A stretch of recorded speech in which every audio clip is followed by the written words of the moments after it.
خواتین و حضرات، welcome to a very special podcast episode. آج ہمارے ساتھ موجود ہیں ایک بہت ہی خاص مہمان، بٹ اسی کے ساتھ ساتھ وی ہیو ٹو کو ہوسٹس ود می پاکستان کے، جنہوں نے پاکستانی پوڈ کاسٹ اسٹارٹ کی، the pioneer of pod cost ان پاکستان. جنید اکرم میرے ساتھ موجود ہیں ایز اے کو ہوسٹ، اینڈ اسی کے ساتھ ساتھ Talha Ahad who is the founder of Pakistan's largest and first digital first news network. اور اس کے ساتھ ساتھ I like to introduce the guest ہمارے ساتھ آج موجود ہیں for the first time in the history of Pakistan. Pakistan کے former prime minister Imran Khan صاحب. Sir thank you so much for being part of the show. میں چاہوں گا کہ جنید بھائی آپ اسٹارٹ کریں ود کویسچن. السلام علیکم خان صاحب، thank you so much for the opportunity. Khan صاحب، ہم ٹریڈیشنل سوالوں پہ تو آئیں گے، لیکن I am gonna start with some thing جو کہ میں نے کبھی کسی انٹرویو میں نہیں دیکھا کسی نے آپ سے پوچھا ہو، and it's something very close to my heart. I mean you are a man of strong nerves. آپ نے ماشاء اللہ اسپورٹس میں اتنے سال دیے، پھر آپ کی اپنی 25 سال کی جد و جہد ہے political. We've seen you and people idolize you for your strength. But at the end of the day, you're a human being. And جو بھی recent developments ہوئے ہیں, it must have disappointed you in some way or the other. How are you feeling emotionally about this? دیکھیے جنید، پہلے سب کے لیے because میرا 70 سال کا آلموسٹ ہو گیا ہوں، تو آپ سب جو یوتھ ہے اس ملک کی، جو فیوچر ہے، اس کو ایک بڑی امپورٹنٹ چیز ریئلائز کرنی ہے کہ دیکھیں جو زندگی ہے نا، وہ کبھی ایک اسٹریٹ لائن میں نہیں جاتی. کوئی آج تک دنیا میں ایسا انسان نہیں آیا جو ایک دم زیرو سے ایک دم کامیاب ہو گیا. وہ ایک سائیکلز میں جاتا ہے. وہ اونچ نیچ زندگی کا نام ہے، اور جتنا آپ اوپر کو ایم کریں گے اتنی آپ کو ڈاؤن سائڈ زندگی میں آئیں گے، برے وقت آئیں گے. جتنا آپ اوپر جائیں گے گریں گے بھی آپ کافی. سو دیکھیں، ایک یہ جو آپ کی زندگی کی جو اسٹرگل ہے، اگر آپ نے کوئی بھی چیز اچیو کی ہو، اور خاص طور پہ جو اسپورٹس ہے، اسپورٹس ایک ایسا قیمتی سبق آپ کو سکھاتی ہے جو شاید اور کوئی چیز نہیں سکھاتی. اور وہ کیا ہے؟ ہار جیت. آپ کو ہارنے کے بھی ڈائنامک سمجھ آتے ہیں، آپ جیتنے کے بھی کو سمجھ جاتے ہیں کہ جیت پرماننٹ نہیں ہے. وہ تھوڑی دیر اگر آپ نے محنت نہ کی تو پھر آپ نیچے آ جائیں گے. تو یہ جو سائیکل ہے، یہ ایک میری ایسی ٹریننگ ہوئی ہے جو کسی پولیٹیشین کی وہ ٹریننگ نہیں ہے. کوئی پولیٹیشین نے 20 سال کھیلوں کی گراؤنڈوں میں ہار جیت نہیں دیکھی. سو کسی نے پولیٹکس میں پاکستان میں سوائے قائد اعظم کے 22 سال اپنی زندگی کے گزارے اپوزیشن میں نہیں ہے، کسی نے نہیں گزارے، اور مشکل وقت میں. سو دیکھیں، یہ میری بڑی مکسڈ فیلنگز ہیں اس پہ. یہ جو ہوا ہے، ایک کہ اتنی بڑی باہر کی سازش ہوئی، اور وہ سازش کو کامیاب کرنے کے لیے پاکستان میں جو میر جعفر اور میر صادق، انہوں نے پورا ساتھ دیا ان کا، اور سب نے مل کے ایک الیکٹڈ گورنمنٹ کو گرایا جو 22 کروڑ لوگوں کی الیکٹڈ جو ریپرزینٹ کرتی تھی. اور وہ گرایا باہر کی سازش کیوں تھی؟ ہماری کیا قصور تھا کہ ہم ایک انڈیپینڈنٹ فارن پالیسی چلانا چاہتے تھے. دیکھیں، انڈیپینڈنٹ کا مطلب اینٹی امریکن نہیں ہے. میں کبھی بھی، بلکہ میں تو اینٹی انڈین بھی نہیں ہوں. میں تو بی جے پی اور RSS کی جو ریسسٹ پالیسی اور جو کشمیر میں انہوں نے کیا ہے اس کے خلاف ہوں. لیکن انڈیا میں ہر قسم کی سوچ ہے. میری دوستیاں بھی بڑی ہیں. امریکہ بھی ویسا ہی ہے. ٹرمپ کی ایڈمنسٹریشن سے میرے بڑے اچھے تعلقات تھے. بالکل. لیکن یہ جو انہوں نے کیا ہے، صرف انہوں نے اس لیے کیا کہ میں وہ پالیسیز چاہتا ہوں کہ ہماری دوستی بھی امریکہ سے رہے، لیکن جو ہمارے لوگوں کے مفادات ہیں، ہمارے جو انٹرسٹ ہے، ان کو کمپرومائز نہ کروں. میری نمبر 1 پرائرٹی 22 کروڑ پاکستانی ہے. وہ یہ چاہتے تھے کہ ہم روس کی ٹرپ بھی کینسل کریں، روس کے ساتھ کوئی ہم ٹریڈ بھی نہ کریں، چائنا کے ساتھ اپنے کانٹیکٹس لمٹ کریں اپنی ریلیشن شپ، اور پھر یہاں بیسز بھی وہ مانگ رہے ہیں. وہ چاہتے ہیں کہ افغانستان کو یہاں سے اگر انہوں نے جو بھی انٹرنیشنل ٹیررزم کو روکنا ہے تو پاکستان کو استعمال کیا جائے. میرے خیال میں پاکستان کو کبھی کسی اور کی جنگ اور کانفلکٹ میں کبھی ہمیں شامل نہیں ہونا چاہیے. ہمیں امن میں ہونا چاہیے، جنگ میں نہیں ہونا چاہیے. تو یہ انہوں نے اپنے یہ انٹرسٹ سمجھے کہ میرے ہوتے ہوئے وہ پاکستان کو ٹیشو پیپر کی طرح نہیں استعمال کریں گے. جس طرح وار آن ٹیرر میں انہوں نے ہمیں استعمال کیا، 80,000 پاکستانی ہمارے مارے گئے. ان کی جنگ لڑتے ہوئے پاکستان کو برا بھلا بھی کہا گیا. تو یہ تھی نمبر 1 چیز جس کی وجہ سے انہوں نے یہ ساری سازش کی.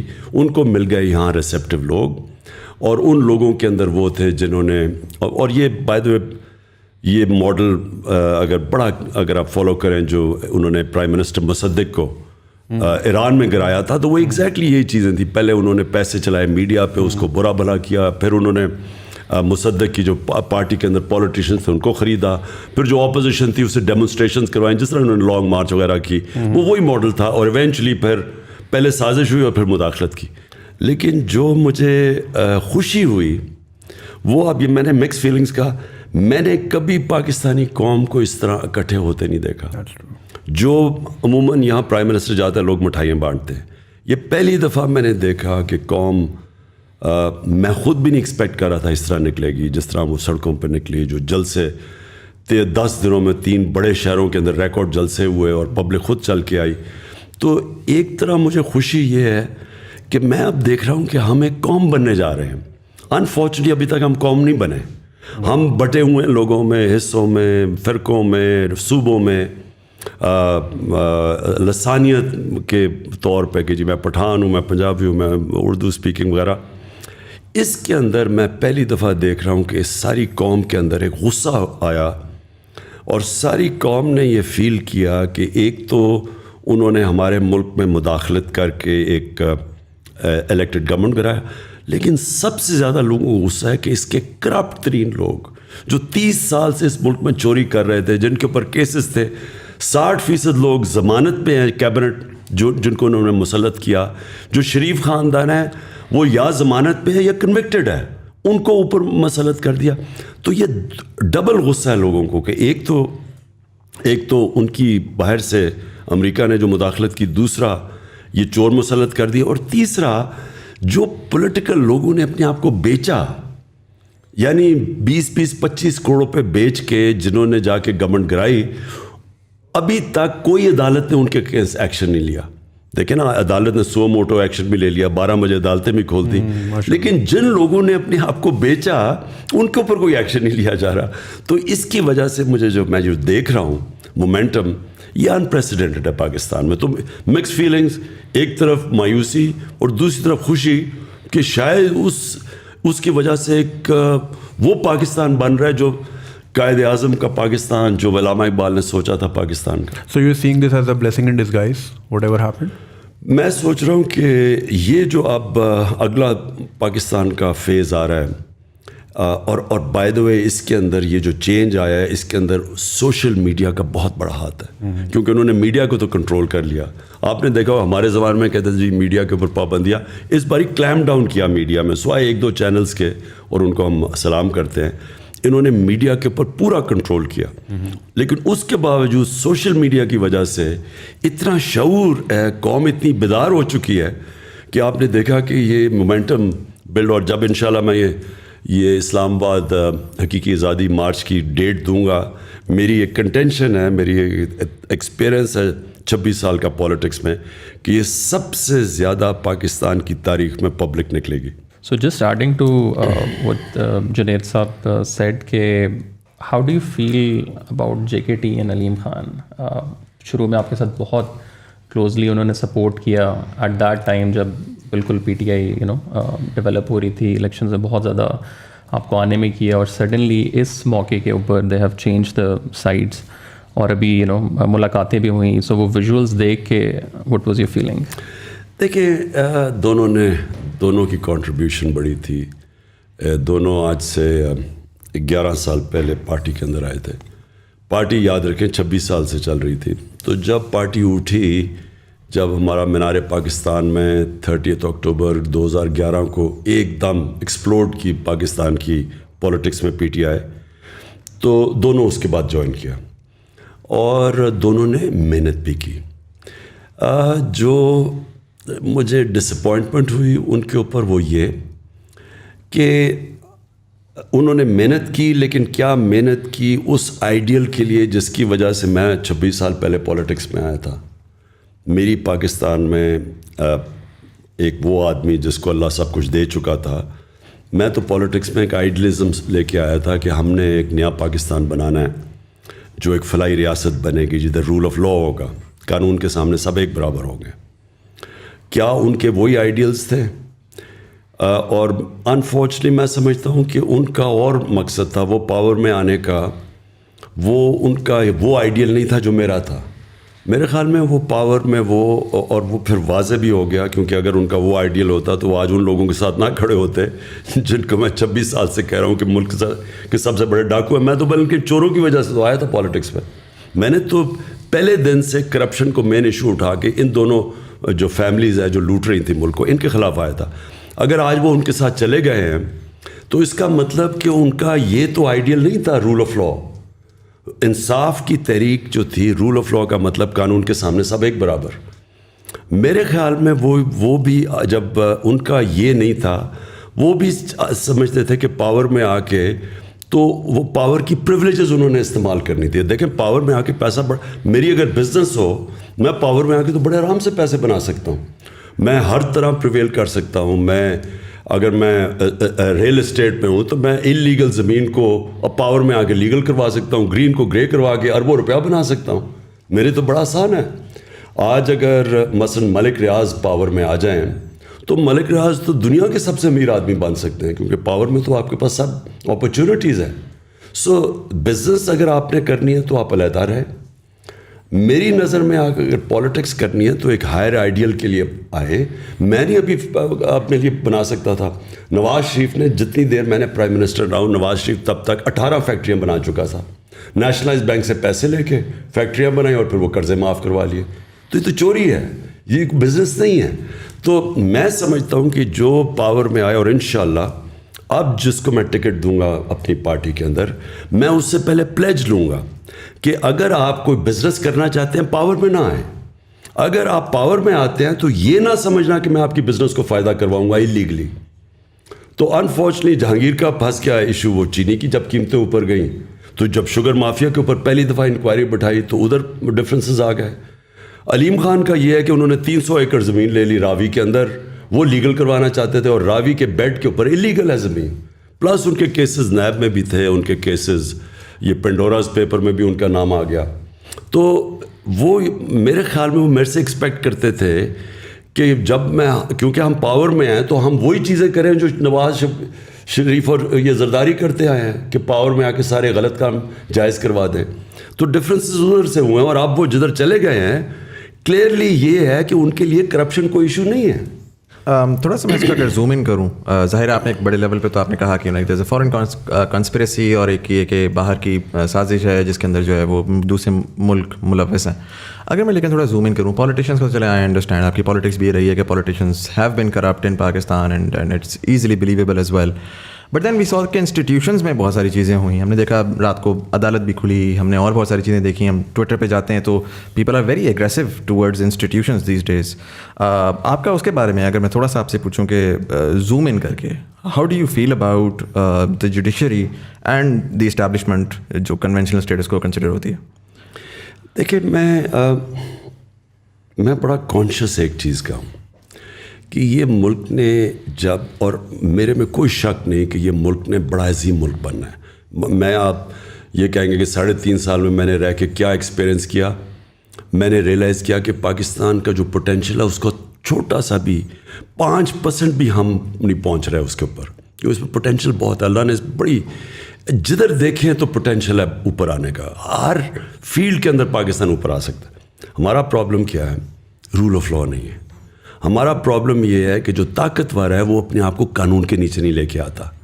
سو جو اسٹرگل ہے اس وقت پاکستان کی وہ ہے انصاف کی. دیکھیں کوئی بھی دنیا میں آپ کوئی ملک لے لیں جدھر رول آف لا نہیں ہے وہاں غربت ہے. کوئی ملک لے لیں, ڈیولپنگ ورلڈ کا مسئلہ ہی رول آف لا نہ ہونے کا ہے. ہر ڈیولپنگ ورلڈ کے اندر ان کی جو رولنگ ایلیٹ ہے وہ پیسے چوری کر کے باہر, منی لانڈر کر کے باہر چلی جاتی ہے. جو فیکٹ آئی پینل کی رپورٹ ہے, سیکرٹری جنرل UN کے نیچے جو پینل بیٹھی تھی, $1.7 ٹریلین ہر سال, 1700 ارب روپیہ ہر سال غریب ملکوں سے چوری ہو کے, منی لانڈر ہو کے ویسٹرن کیپٹلز میں مے فیئر ٹائپ فلیٹس کے اندر آف شور اکاؤنٹس میں چلے جاتے ہیں. غریب ملک غریب ہوتے جا رہے ہیں, امیر امیر ہوتے جا رہے ہیں, کیونکہ وہ یہ پیسہ ادھر جب جاتا ہے ان کو تو نوکریاں وہاں ملتی ہیں, فائدہ ہوتا ہے. ہمارے ملک جدھر سے چوری ہو رہا ہے پیسہ وہ غریب ہو جاتا ہے. تو پرابلم کیا ہے, ہمارے پاس وہ انصاف کا نظام نہیں ہے جو طاقتور ڈاکو کو پکڑ سکے, وہ صرف کمزوروں کو پکڑتا ہے. اور اس لیے ہمارے نبی صلی اللہ علیہ وسلم نے اس لیے انہوں نے یہ کہا تھا کہ جب ایک پریویلیج عورت تھی, قریش کی عورت, انہوں نے کہا جی اس کو سزا نہ دیں, تو انہوں نے تب کہا تھا, کیونکہ یہ تو جب قریش کی عورت ہے, اس نے جب چوری کی تھی, انہوں نے کہا کہ قوم تب تباہ ہوتی ہے جب چھوٹے چور کو آپ جیل میں ڈالیں اور طاقتور کو آپ NRO دے دیں, یعنی آپ چھوڑ دیں. یہ انہوں نے تب کہا تھا. آج ساری ڈیولپنگ ورلڈ کے اندر ایشو یہ ایک ہے کہ وہ طاقتور وائٹ کالر کرمنل کو نہیں پکڑ سکتے.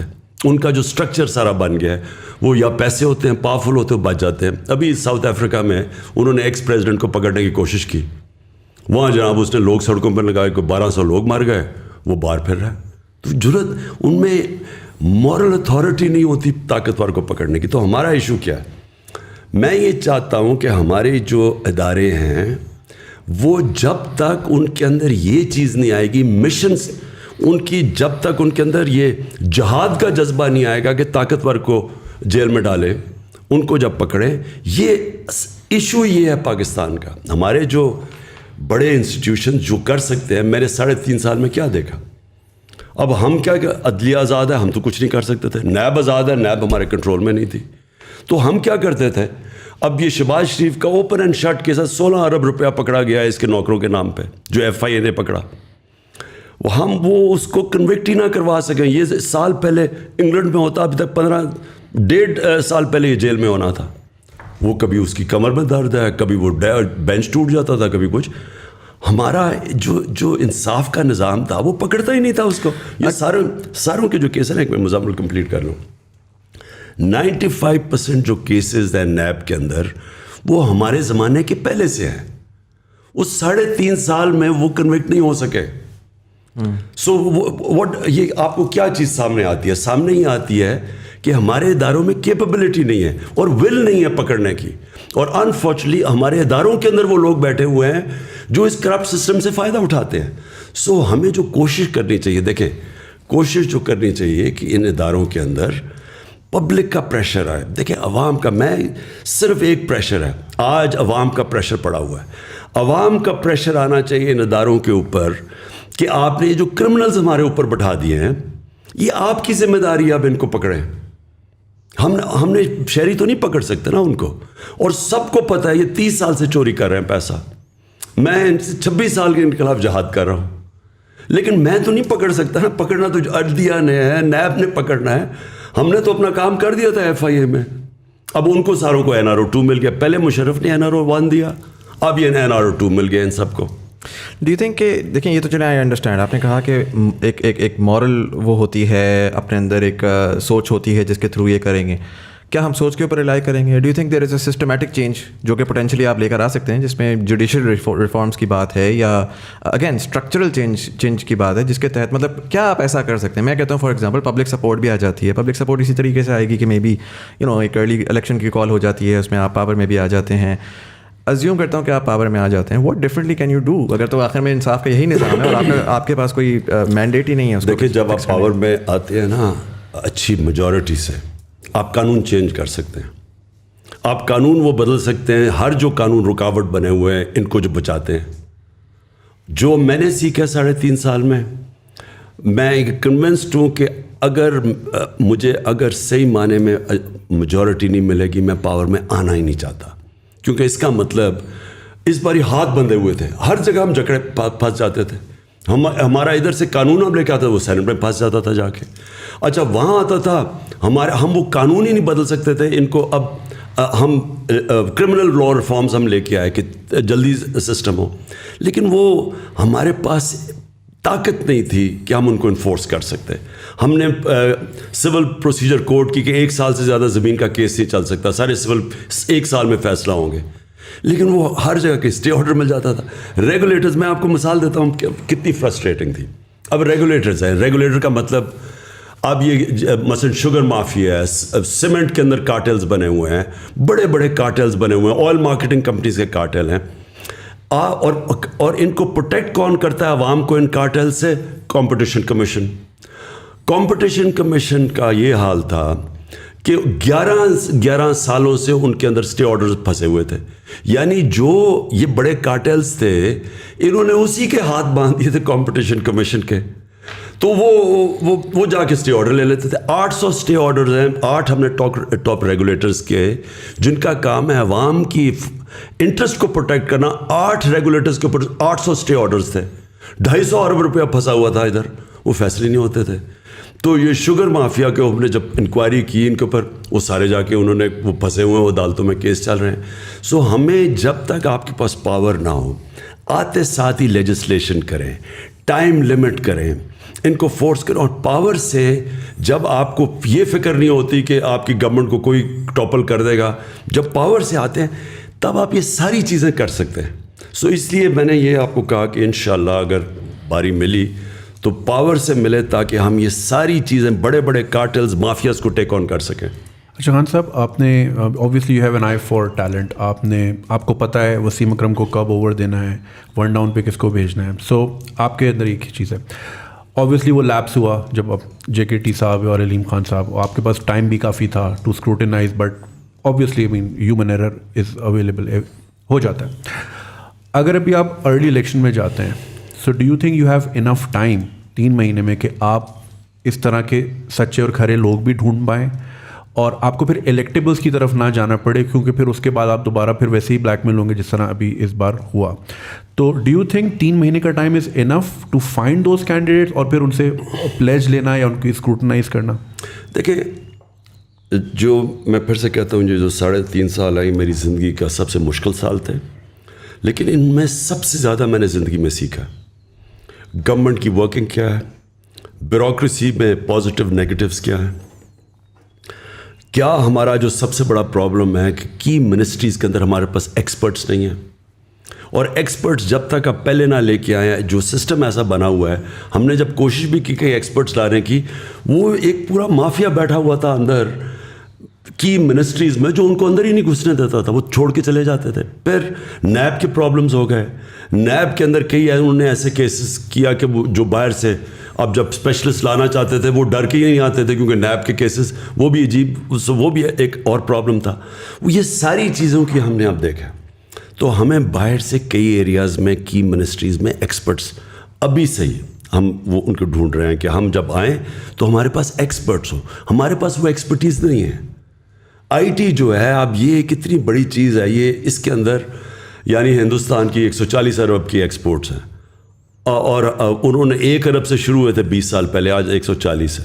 ہمارا ذرا ہم نے آ کے پہلی 75% انکریز ہماری IT ایکسپورٹس کے ہوئی ہیں ہمارے 2 سالوں میں, صرف ہم نے ریگولیشن. لیکن اس کے لیے بھی آپ کو ایکسپرٹس چاہیے. دنیا پاکستانی سلیکن ویلی میں ایسے پاکستانی ہیں جن سے ہماری بات چیت چل رہی ہے. سو دیرفور کئی منسٹریز میں آپ کو پروفیشنلز اور ایکسپرٹس باہر سے لانے پڑیں گے, اندر ایگزسٹ نہیں کرتے, نمبر 1.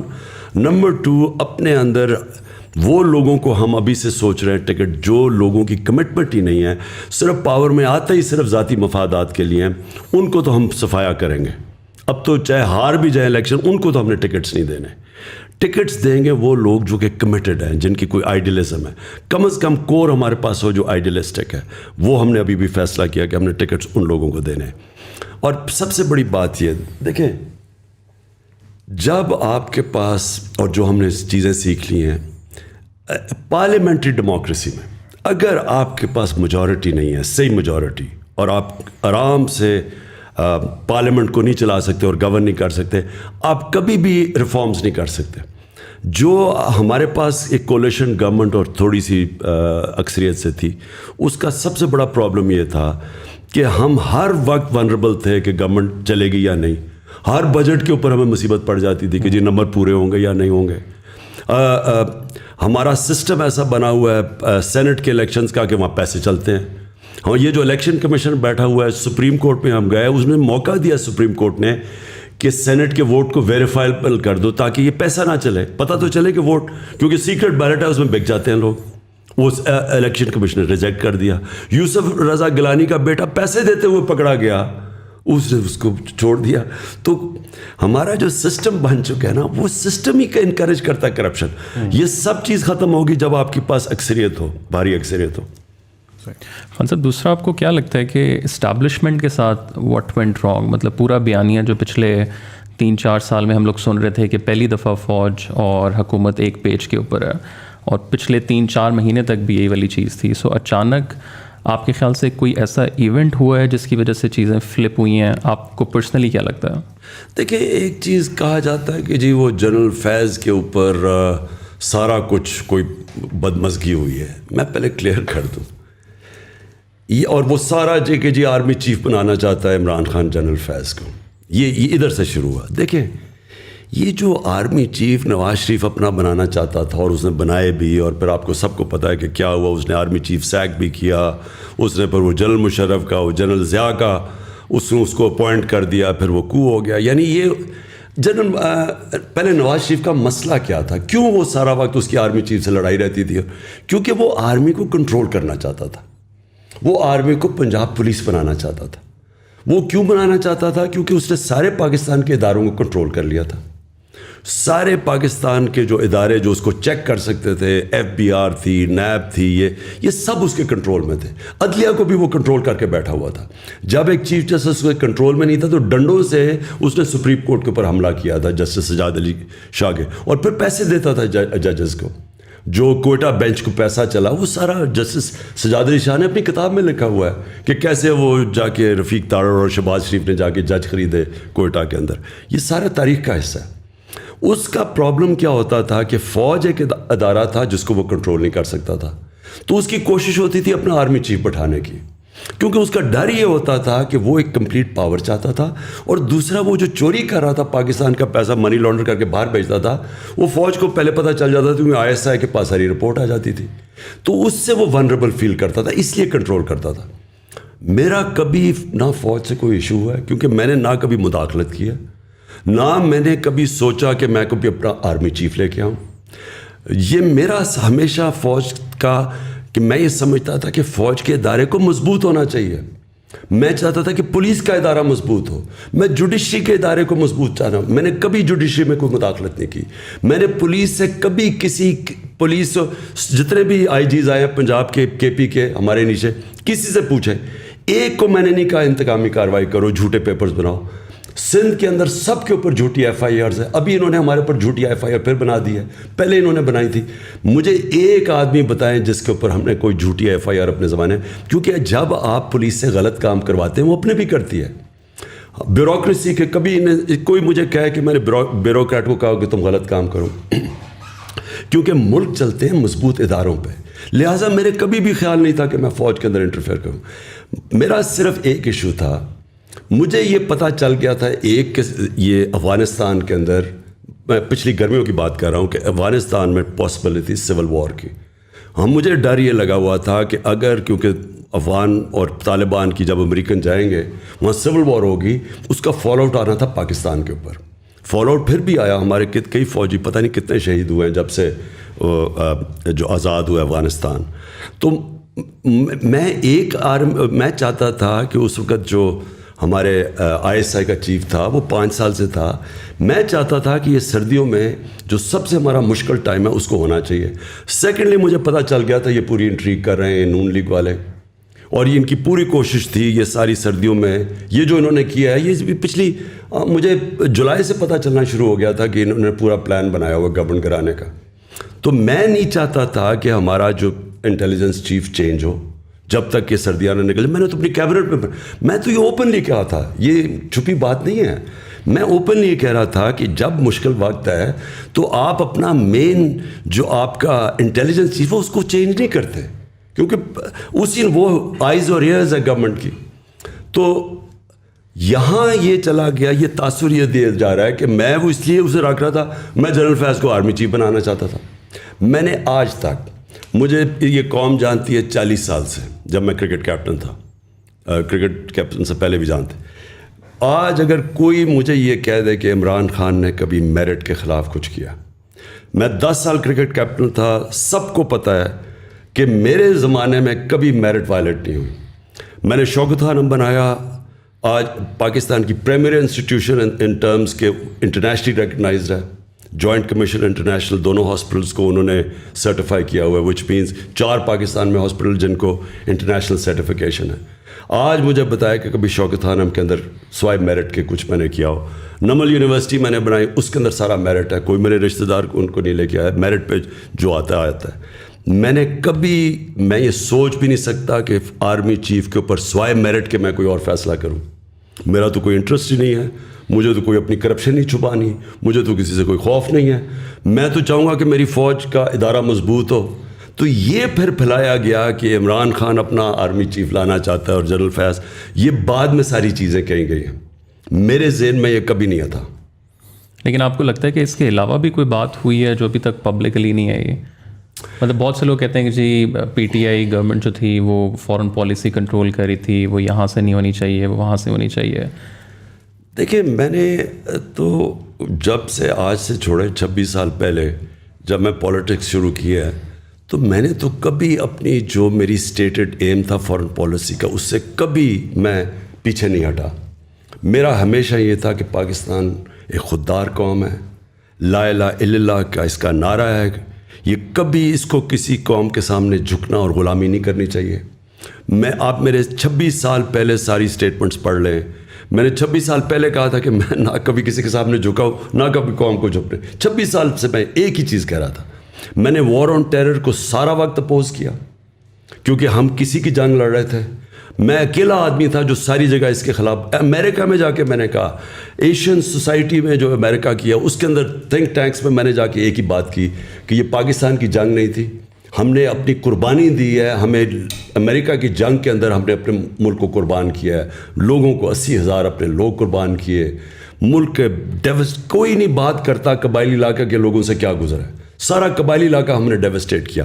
تو میں ہمیشہ چاہتا تھا کہ پاکستان ایک آزاد ملک ہو, خوددار ملک ہو, اس کی فارن پالیسی آزاد ہو, ہم IMF کے غلام نہ بنیں, اور یہ کبھی چینج نہیں ہوا. تو میں نے تو جو اپنی فارن پالیسی تھی اسی کے مطابق رکھی. ہمارا انٹرسٹ کیا ہے, چائنا ایمرجنگ دنیا کی اکنامک اسٹرینتھ ہے, ہمیں چائنا کے ساتھ ہمیشہ اچھے تعلقات, ہمارا نیبر بھی ہے, ہمارے ٹریڈیشنل تعلقات ہیں. ادھر سے پش بیک یہ آتی تھی کہ تم کٹیل کرو کہ چائنا سے زیادہ, کیونکہ امریکہ اور وہ بلاکس میں جا رہے تھے. ہم نے کہا ہم دونوں سے دوستی رکھیں گے, اور ہم نے کبھی اینٹی امریکن میری پالیسی تھی. اور دوسری چیز یہ جو رشیا کا ٹرپ, ہمارے لیے رشیا سے, اگر ہندوستان رشیا سے سستا تیل خرید سکتا ہے تو ہم کیوں نہیں خرید. ہندوستان کو ان کو اسٹریٹجک ایلائی ہے, ان کوڈ کا حصہ ہے. ہمیں تو وہ کہ 3 میں نہ 13 میں ہمیں حکم دے رہے ہیں کہ ان سے نہ 30% کم پہ تیل مل رہا تھا, 30% کم پہ 20 لاکھ ٹن گندم ہم نے خریدنی تھی, وہ ہمیں سستی مل رہی تھی. تو میرا تو انٹرسٹ اپنے لوگ ہیں. اور پھر بیسس پاکستان میں بالکل بلیو نہیں کرتا, کیونکہ ہم ایک دم ملوث ہو جاتے ہیں کسی کی جنگ میں. سو دیئرفور میری فارن پالیسی ہمیشہ کلیئر تھی. اگر اور لوگوں کو یہ چیز پسند نہیں تھی تو میں نہیں جانتا, لیکن میں پرائم منسٹر تھا, میں چیف ایگزیکٹو ہوں, میرا پروڈکٹیو ہے فارن پالیسی, اور یہ میری فارن پالیسی تھی. تھوڑا سا کانورزیشن کو میں سوئچ کروں گا. آپ نے پہلے اس میں ظاہر ذکر کیا, ایک overall things that you are seeing, اس میں یہ بات آتی ہے کہ نظام کرپٹ ہے. It's not just these individuals but, اور پہلے بھی میں آپ کا سنتا رہا ہوں, تو سوسائٹی ہماری انفارچونیٹلی مورلی بھی کرپٹ ہو چکی ہے, اور بہت سارے اس میں مسائل ہیں. تو نظام بار بار نظر آتا ہے. اگر میں آپ سے پوچھوں اگین, اگر میں اس پرٹیکولر انسیڈنٹ کو اٹھاؤں, تو ہم دیکھتے ہیں کہ پارلیمنٹری سسٹم جو ہے وہ بڑے آرام سے کنٹرول ہو سکتا ہے. سسٹم ہی ایسا ہے جس کے اندر, اس میں ایک تو 2 مسئلے مجھے نظر آتے ہیں. پہلا تو یہ ہے کہ اگر میں آپ کی پارٹی کی بات کروں تو at this point in time, if I were to look at it, I think 95% of the people are voting for you, they not voting for the individual standing in the constituency. And so وہ آپ کے نام پہ vote کر کے آتے ہیں, اور پھر آخر میں آ کے وہ they go towards some other party, and essentially so do you think کہ ابھی جو آپ کو ایک پبلک سپورٹ اور پبلک سینٹیمنٹ ملی ہوئی ہے, اس میں آپ صرف الیکشنس کے لیے ہی کریں گے, یا آپ کو لگتا ہے کہ شاید پاکستان کو ایک ڈفرینٹ نظام کی ضرورت ہے؟ پریزیڈینشیل سسٹم کی ملٹیپل ٹائمز بات ہوئی. اگر میں زیادہ اس کو میکرو پہ لے جاؤں تو ہم نے تو ہمیشہ ایک ویسٹرن سسٹم دیکھا نا. برٹش کے بعد ہم پاکستان میں جو ان کا بنایا ہوا سسٹم تھا اسی کو ہم آگے لے کر جا رہے ہیں. بٹ دنیا میں بہت سارے اور نظام ایگزسٹ کر رہے ہیں. چائنا کا اپنا اسٹائل ہے, ٹرکی کا اپنا اسٹائل ہے. ڈو یو تھنک کہ ہمارے پاکستان کو بھی ایک ری امیجنیشن کی ضرورت ہے, مے بی ایک نئے کانسٹیٹیوشن کی ضرورت ہے, مے بی ایک نئے اسٹرکچر کی ضرورت ہے. پہلے تو ایک چیز یاد رکھ لیں, کوئی بھی دنیا کا نظام لے آئیں, اس کے اوپر شریف اور زرداری بٹھا دے, وہ سارے نظام کرپٹ ہو جائیں گے. آج آپ انگلینڈ کے اندر وہ نواز شریف جو اس کو کسی طرح پرائم منسٹر بنا دیں انگلینڈ کا, میں آپ کو گارنٹی کرتا ہوں کہ 10 سال میں وہ مقروض ہو جائے گا ملک, اور وہ پاکستان سے کہے گا کہ میں قرضے دو. دیکھیں, سب سے پہلے تو جو پارلیمنٹری ڈیموکریسی کے اندر آپ کو ایک چیز سمجھنی ہے, جو برطانیہ کی, جو میں بڑی کلوزلی دیکھا ہوا اور اسٹڈی کیا, اس کا جو بیسز ہوتا ہے نا, وہ بنیاد جو رکھی جاتی ہے وہ رکھی جاتی ہے امر بالمعروف پہ, کہ ان کی جو موریلٹی ہے ایک مورل سٹینڈرڈز کے اوپر پارلیمنٹری ڈیموکریسی کھڑی ہوتی ہے. دیکھیں, ڈیموکریسی ایک پارلیمنٹ کے پاس تو فوج نہیں ہے, لیکن ان کے پاس مورل اتھارٹی ہوتی ہے. جس وقت آپ کی ڈیموکریسی میں مورل اسٹرینگتھ چلی جاتی ہے, اس وقت ہمارے ملک میں ہمیشہ فوج آتی ہے اور لوگ مٹھائیاں بانٹتے ہیں, کیونکہ جب وہ کھو بیٹھتے ہیں نا اپنی اخلاقی جواز, کیونکہ ڈیموکریسی چلتی اخلاقیات کے اوپر ہے. کیوں یہ پہلی دفعہ ہوا ہے کہ ایک دفعہ ایک گورنمنٹ کو گرایا گیا اور لوگ سڑکوں پہ آ گئے؟ کیونکہ ہماری گورنمنٹ نے اخلاقی جواز نہیں کھویا تھا. عمران خان کوئی کرپشن نہیں کر رہا تھا, ہم کوئی یہاں سے پیسے چوری کر کے باہر نہیں لے کے جا رہے تھے. اس لیے لوگوں کو ایک غصہ آیا کہ باہر کی مداخلت اور اندر سے میر جعفروں نے گرا دی, اس لیے پبلک نکلی. تو نمبر 1 ایک چیز پلیز یہ یاد رکھ لیں کہ ویسٹ منسٹر ڈیموکریسی اس لیے چلتی ہے کہ وہاں تصور ہارس ٹریڈنگ کا نہیں ہے. کوئی سوچ ہی نہیں سکتا کہ وہ اپنی ووٹ بیچے گا. ان کی مورل سٹینڈرڈ اتنی ہائی ہیں. وہاں ایک ایکسپینسز کا کیس چلا تھا برٹش پارلیمنٹ میں, 4-5 ہزار پاؤنڈ کے اوپر 8 10 لاکھ روپے کے ایکسٹرا ایکسپینسز پہ 3 سال کی پارلیمنٹرینز کو جیل دی. اور جج جب جیل میں کہہ رہا تھا تو اس نے کہا کہ میں تمہیں اس لیے جیل رہا ہوں کیونکہ تم پارلیمنٹ پبلک ریپرزینٹیٹیوز ہو, تمہارا جو مورل سٹینڈرڈ ہے وہ عوام سے زیادہ اوپر ہے. تو اس نے ان کو 3 سال کی جیل ڈال دی. سب سے پہلے یہ یاد رکھیں کہ جو ہمارا ظلم ہوا ہے نا, ہمارا سارا سسٹم ہے, ہمارے اوپر جب کرمنلز آ کے بیٹھ گئے, انہوں نے سارے سسٹم کو پہلے تو ڈسٹروائے کیا. کیونکہ میں کیسے چوری کروں گا اگر نیب انڈیپینڈنٹ فنکشن کر رہی ہے, اگر F B R independent, FIA قانون کے مطابق چل رہی ہے, میں نہیں کر سکتا. تو مجھے پہلے ان کو اپنے لوگ بٹھا کے ان کو ختم کرنا. اب یہ FIA کو ختم کر رہا ہے نا, 16 ارب کے کیسز ہیں شہباز شریف کے اوپر. آتے ساتھ ہی جو لوگ انویسٹیگیٹر سب کو فارغ کر کے اپنے لوگ اوپر آ کے بٹھا دیے, اب اپنے کیسز صاف کرے گا. اب FIA اس کے بعد کیا کرے گی؟ FIA کی ساری جتنی FIA کی کمپٹنس کریڈیبلٹی ختم ہو جائے گی. اب FIA ایک ٹول بن جائے گا لوگوں کے اوپر جھوٹے کیسز کرنے کا, جو کر رہے ہیں اب ہمارے اوپر. تو نمبر 1 پلیز ایک چیز یہ دیکھیں, قوم میں جو لوگوں کو اس وقت نکالوں گا انشاءاللہ, لوگوں کو میں نے ایک چیز بتانی ہے. جو مدینہ کی ریاست کی بنیاد رکھی گئی تھی ہمارے نبی صلی اللہ علیہ وسلم میں, وہ امر بالمعروف پہ تھے. قوم کو حکم دیا تھا کہ تم نے کھڑا ہونا ہے رائے حق پہ اچھائی کے ساتھ, اور ساری قوم کو حکم دیا تھا تم نے سب نے مل کے برائی کو کنڈیم کرنا ہے. یہ آج آپ اسکینڈینیویا میں چلے جائیں, آج آپ سوئٹزرلینڈ میں چلے جائیں. سوئٹزرلینڈ میں یہ حال ہے کہ آج آپ سڑک پہ چلتے چلتے کاغذ پھینک دینا سڑک پہ, جو شہری ہوگا وہ آ کے کہے گا کہ آپ نے یہ کیا کیا.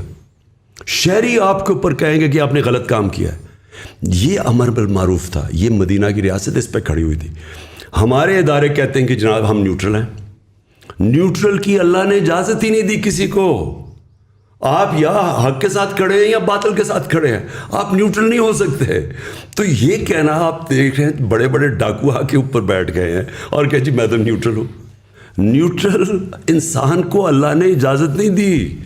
آپ جب اگر آپ حق اور باطل کی جنگ میں آپ نیوٹرل ہو جائیں, اس کا مطلب آپ باطل کا ساتھ دے رہے ہیں.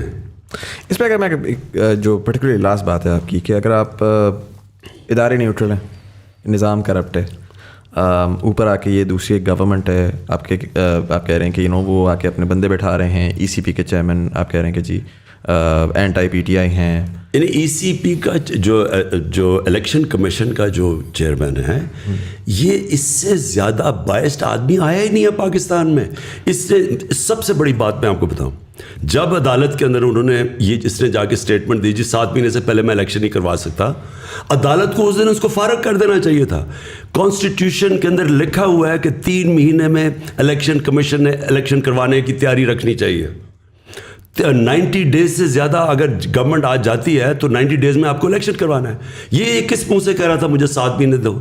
اس کا مطلب کہ کمپٹنٹ, اس کو اس دن سیک کر دینا چاہیے تھا. اس نے اس لیے کیا کیونکہ اس نے یہ گورنمنٹ کا موقف جو تھا شہباز شریف وغیرہ کا کہ جناب ابھی الیکشن نہیں ہونے چاہیے, تو اس نے ان کا ساتھ دیا ہے. نہیں بٹ سو مائی کوشچن ہے کہ میں کہتا ہوں ٹھیک ہے ای سی پی یا الیکشن کمیشن کے چیئرمین جو ہیں وہ بھی بائسڈ ہیں, آپ کے جو ہیں وہ ادارے بھی نیوٹرل ہیں, پبلک سپورٹ ہے undoubtedly, and we've seen that in جلساز throughout Pakistan as well, and social media کا بڑا ایویڈنٹ ہے. What makes you so sure کہ آنے والی الیکشن جو ہے وہ آپ you even have a fighting chance then, because lot of your supporters are just like کہ یار فائدہ ہی نہیں ہے, یہ تو ٹائمز آیا ہے, یہ تو ٹھیک ہے ہم ساری اپنی نوائز نکال لیں گے, لیکن at the end of the day جب پورا نظام اگر کرپٹ ہے تو what's is it even worth fighting for? نظام میں انسان بیٹھے ہوئے ہیں, وہ سارے انسانوں کے گھروں میں بیوی بچے ہیں, وہ سارا اس وقت جو بیوی بچے ہیں وہ سارے کھڑے ہو گئے ہمارے ساتھ آ کے. یہ جو پبلک ہے ان کے اندر اس طرح اتنا بڑا چینج آیا ہے کہ کوئی بھی نہیں ایکسپیکٹ کر رہا تھا.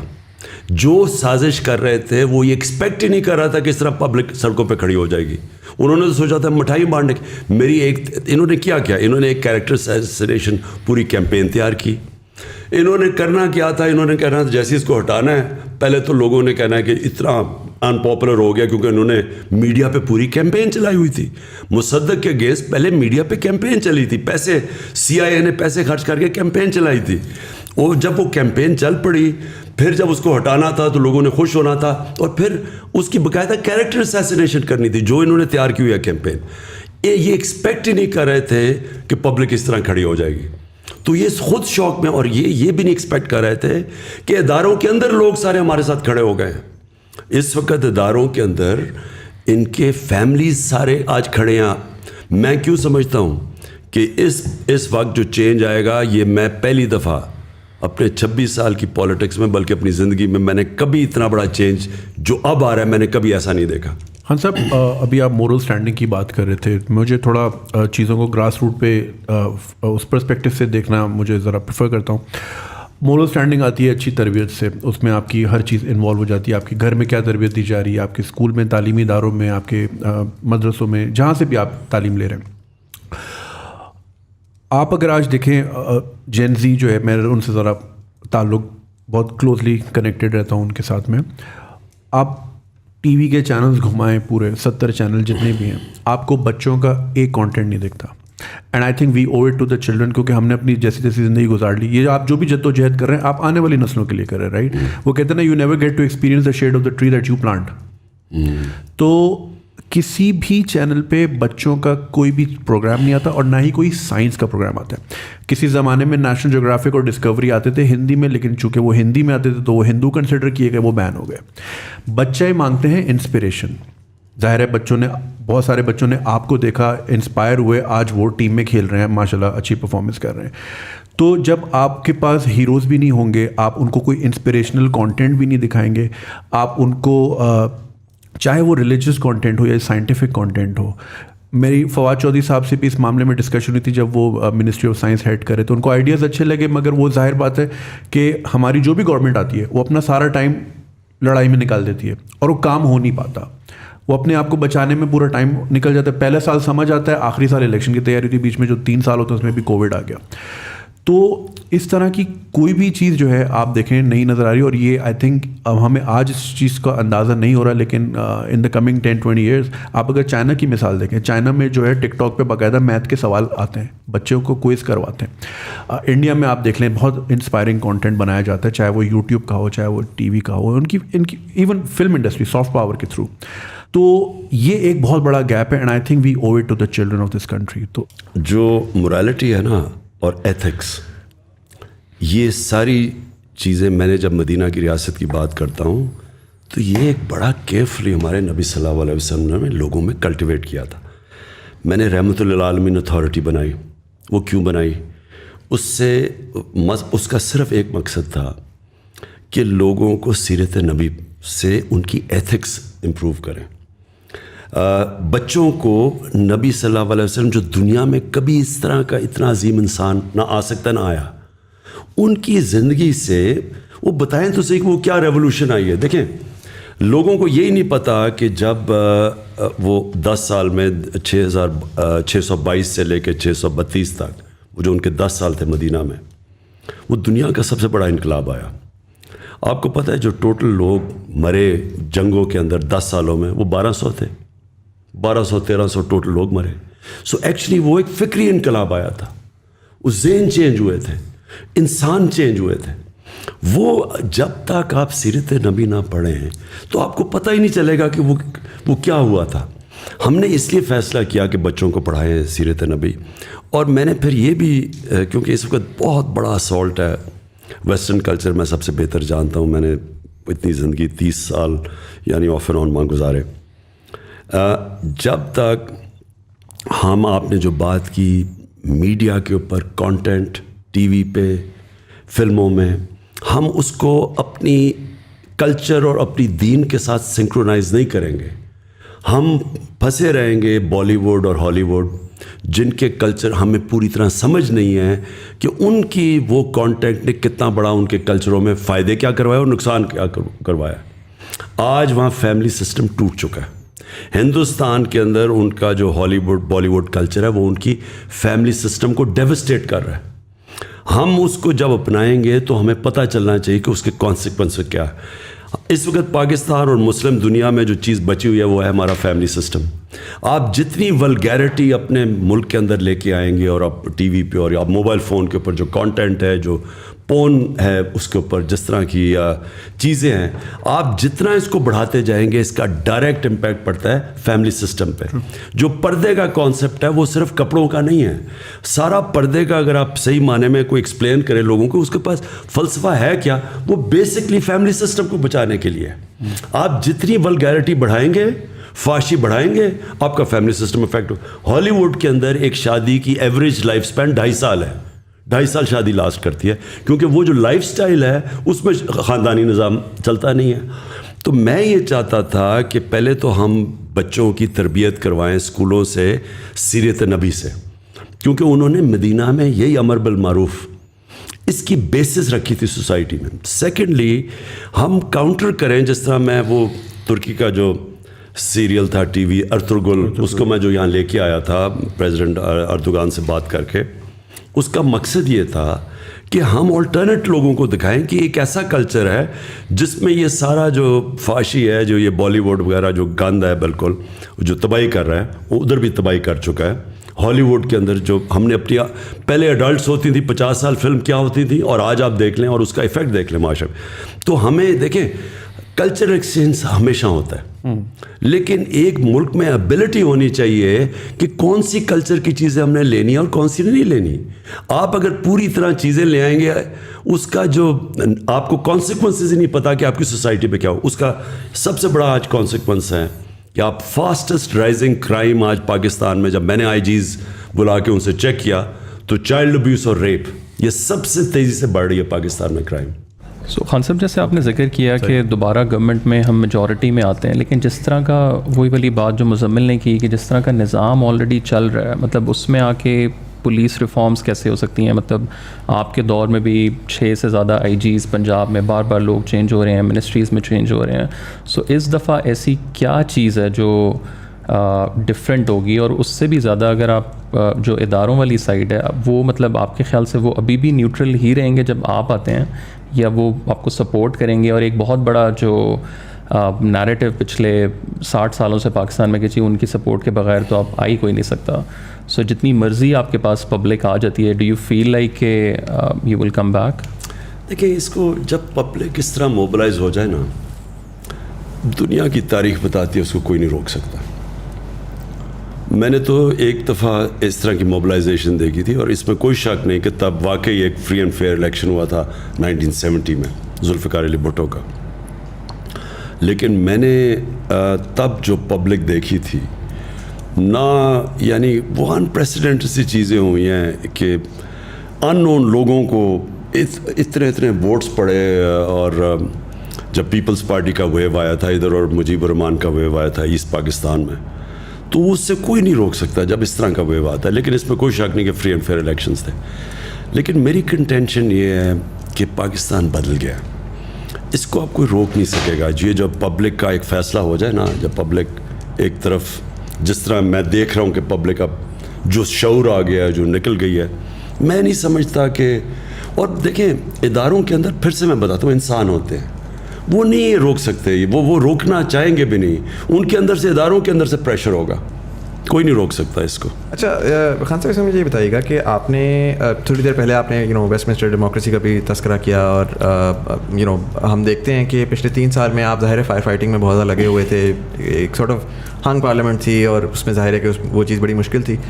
But one thing that has been missing, and اس کو میں تھوڑا سا کانٹیکسٹ اس میں بلڈ کروں گا. سوال میرے اس طرح دماغ میں آیا کہ پہلا تو یہ ہوا کہ اگر میں ٹویٹر دیکھوں تو آج کل بڑا ایک کویسچن مارک ہوا ہے. سب کہہ رہے ہیں کہ جی خان صاحب کی سیکیورٹی کو بڑا ہے, ایک تھریٹ ہے. اسپیس میں بھی آپ نے, لوگوں نے اس کے اوپر بہت زیادہ بولا اور آپ نے اس پہ جواب دیا کہ اللہ تعالیٰ کے اوپر ہے, which is fine. But the way that I see it, I feel like کہ right now it's literally Imran Khan or nothing, right. And جب آپ نے ایک اتنی بڑی پارٹی بنائی, 26 سال کی آپ کی جدوجہد ہے, آپ نے اس پارٹی کو اسٹرکچر اور کانسٹیٹیوشن پراپرلی دے کر اس کو انفورس کیوں نہیں کیا؟ اور اس کی وجہ 2 ہیں. پہلا یہ کہ بار بار سوال آتا ہے کہ آگے کس کو ٹکٹ دیا جائے گا, الیکٹیبل, نان الیکٹیبل, کون چلے گا, کون نہیں چلے گا. اور دوسرا ریزن یہ ہے کہ میں دیکھتا ہوں نوجوان طبقے کو, میں کہتا ہوں کہ یار میں ہوں, جنید بھائی ہیں, طلحہ ہیں, ہم خواب سوچتے ہیں, ہم کہتے ہیں یار ہم نے پاکستانی پالیٹکس میں پارٹیسپیٹ کرنا ہے. آج اگر کوئی نوجوان سوچتا ہے کہ اس نے پاکستانی پالیٹکس میں پارٹیسپیٹ کرنا ہے, اس کے پاس کوئی روڈ میپ نہیں ہے, کوئی سسٹم نہیں ہے جس کے تحت وہ سسٹم میں گھسے, آہستہ آہستہ وہ اپنا ایک اسٹیچر بلڈ کرے اور کوئی نظام ہو. ابھی تو یہ پاور ہے, پیسہ ہے, کون کتنا پیسہ لے آتا ہے, کون کتنا ووٹ بینک لے آتا ہے, پاور لے آتا ہے.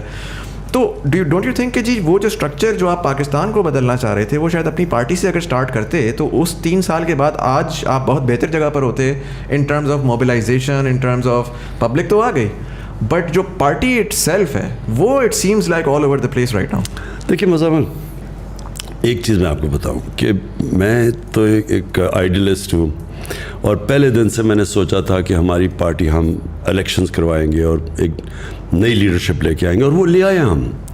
ہمیں مراد سعید, کون سوچ رہا تھا کہ وہاں اتنے تو بڑے خان تھے مالاکنڈ میں اور مراد سعید اوپر آ جائے گا. اور اسی طرح علی محمد ہوا, یا ایک شاہد ہے ہمارا, شاہد ادھر کرک سے, وہ کھڑا ہو گیا, شاہد خٹک, وہ ہمارا ایک انصاف اسٹوڈنٹ فیڈریشن سے ISF نکل کے وہ بن گیا ہے. یہ سارے نیچے سے آئے ہوئے ہیں. فاروق حبیب ہے ہمارا جو منسٹر یہ بنا ہے, یہ سارے اسٹوڈنٹ پالیٹکس سے آئے ہیں اوپر. یعنی یہ پہلی دفعہ ہم نے جو شروع کی. تو دیکھیں ہماری واحد پارٹی ہے جو کہ ایک فیملی پارٹی نہیں ہے. باقی نون لیگ, پیپلز پارٹی, ان کے سوائے ان کے خاندان کے کوئی اوپر ہی نہیں آ سکتا. یہاں باپ بن گیا پرائم منسٹر, بیٹا بن گیا چیف منسٹر. یہ مذاق ہے ملک کے ساتھ. دونوں ضمانت پہ بھی ہے, اوپر سے کرپٹ بھی دونوں ہے. اور جو وہ چاچا ہے وہ یعنی جو اس کا دوسرا بھائی ہے وہ کانوکٹ ہے, وہ ملک سے بھاگا ہوا ہے. سو یہ ایسے, یہ جو سسٹم بنا ہوا ہے نا, یہ ٹرو فیملی سسٹم, یہ ڈیموکریسی نہیں ہے.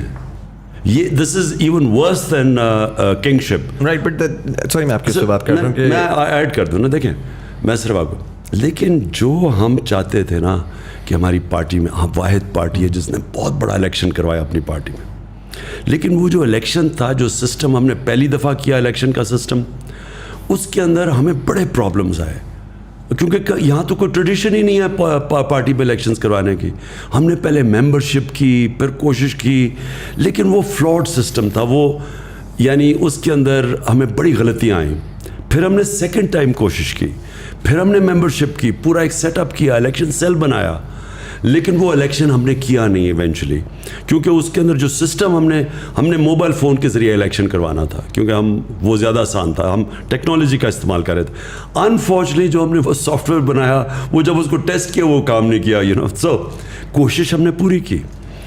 میں صرف آپ کو یہ کہنا چاہتا ہوں کہ پاکستان میں اس وقت یہ سیکنڈ چیز ہے کہ اس میں کوئی شک نہیں کہ اس وقت عمران خان ہے اور PTI ہے, لیکن یہ جو اس وقت ہم جس میں پڑے ہوئے ہیں نا, اس وقت میری پارٹی الیکشن سے زیادہ امپورٹنٹ یہ ہے کہ سارا کرپٹ اسٹیٹس کو ایک طرف ہے اور عمران خان اور پی ٹی آئی ایک طرف ہے. سر لیکن اگر اس میں خدا نہ خواستہ عمران خان کو نکال دیں تو پھر پی ٹی آئی کس جگہ پہ کھڑی ہوگی؟ کوئی اور لیڈر بن جائے گا پی ٹی آئی میں, اور ہم چاہیں گے کہ وہ ایک پوری ممبرشپ ووٹ کرے ایک لیڈر کو. ہم کر دیں گے, وہ ہم ممبرشپ تو کر رہے ہیں, پھر سے ممبرشپ کیمپین کر رہے ہیں. ان سے کہیں گے ڈائریکٹ الیکٹ کرے ایک لیڈر کو, ساری پارٹی الیکٹ کرے بجائے انڈائریکٹ الیکشن سے. لیکن دیکھیں, زندگی کا تو کسی کو بھی نہیں پتہ ہوتا. ہمیں یہ نہیں پتا کہ ہم آج کل زندہ ہیں یا نہیں ہیں. لیکن یہ میں آپ کو کہہ دوں کہ اس وقت جو بیٹل ہے وہ پاکستان کے اندر کبھی اس طرح کی کلیئر ڈیوائیڈ نہیں آ گئی. سارے یہ ڈاکو 30 سال سے جو چوری کر رہے تھے ایک طرف کھڑے ہو گئے, اور تحریک انصاف ایک طرف کھڑی ہو گئی, اور پاکستان کی عوام ہمارے ساتھ ہے. اور یہ جو الیکشن ہوگا یہ پاکستان کی تاریخ میں ایک ایسا الیکشن ہونے جا رہا ہے جو شاید دنیا میں بڑے کم ملکوں کے اندر ہو, اور اسی الیکشن میں پاکستان ایک قوم بننے جا رہی ہے. دیکھیں یہ سارے ملک میں ایک آیا. اب کراچی میں بھی کس پاکستان کی پارٹی نے 10 دن میں پشاور کا سب سے تاریخی جلسہ کیا, کراچی کا تاریخی کیا, اور مینار پاکستان بھر دیا. انہوں نے 11 پارٹیز نے مل کے مینار پاکستان کا 5% نہیں بھرا. اس باری اتنا بڑا کراؤڈ آیا کہ باہر بھی لوگ اندر ہی نہیں گھس سکے.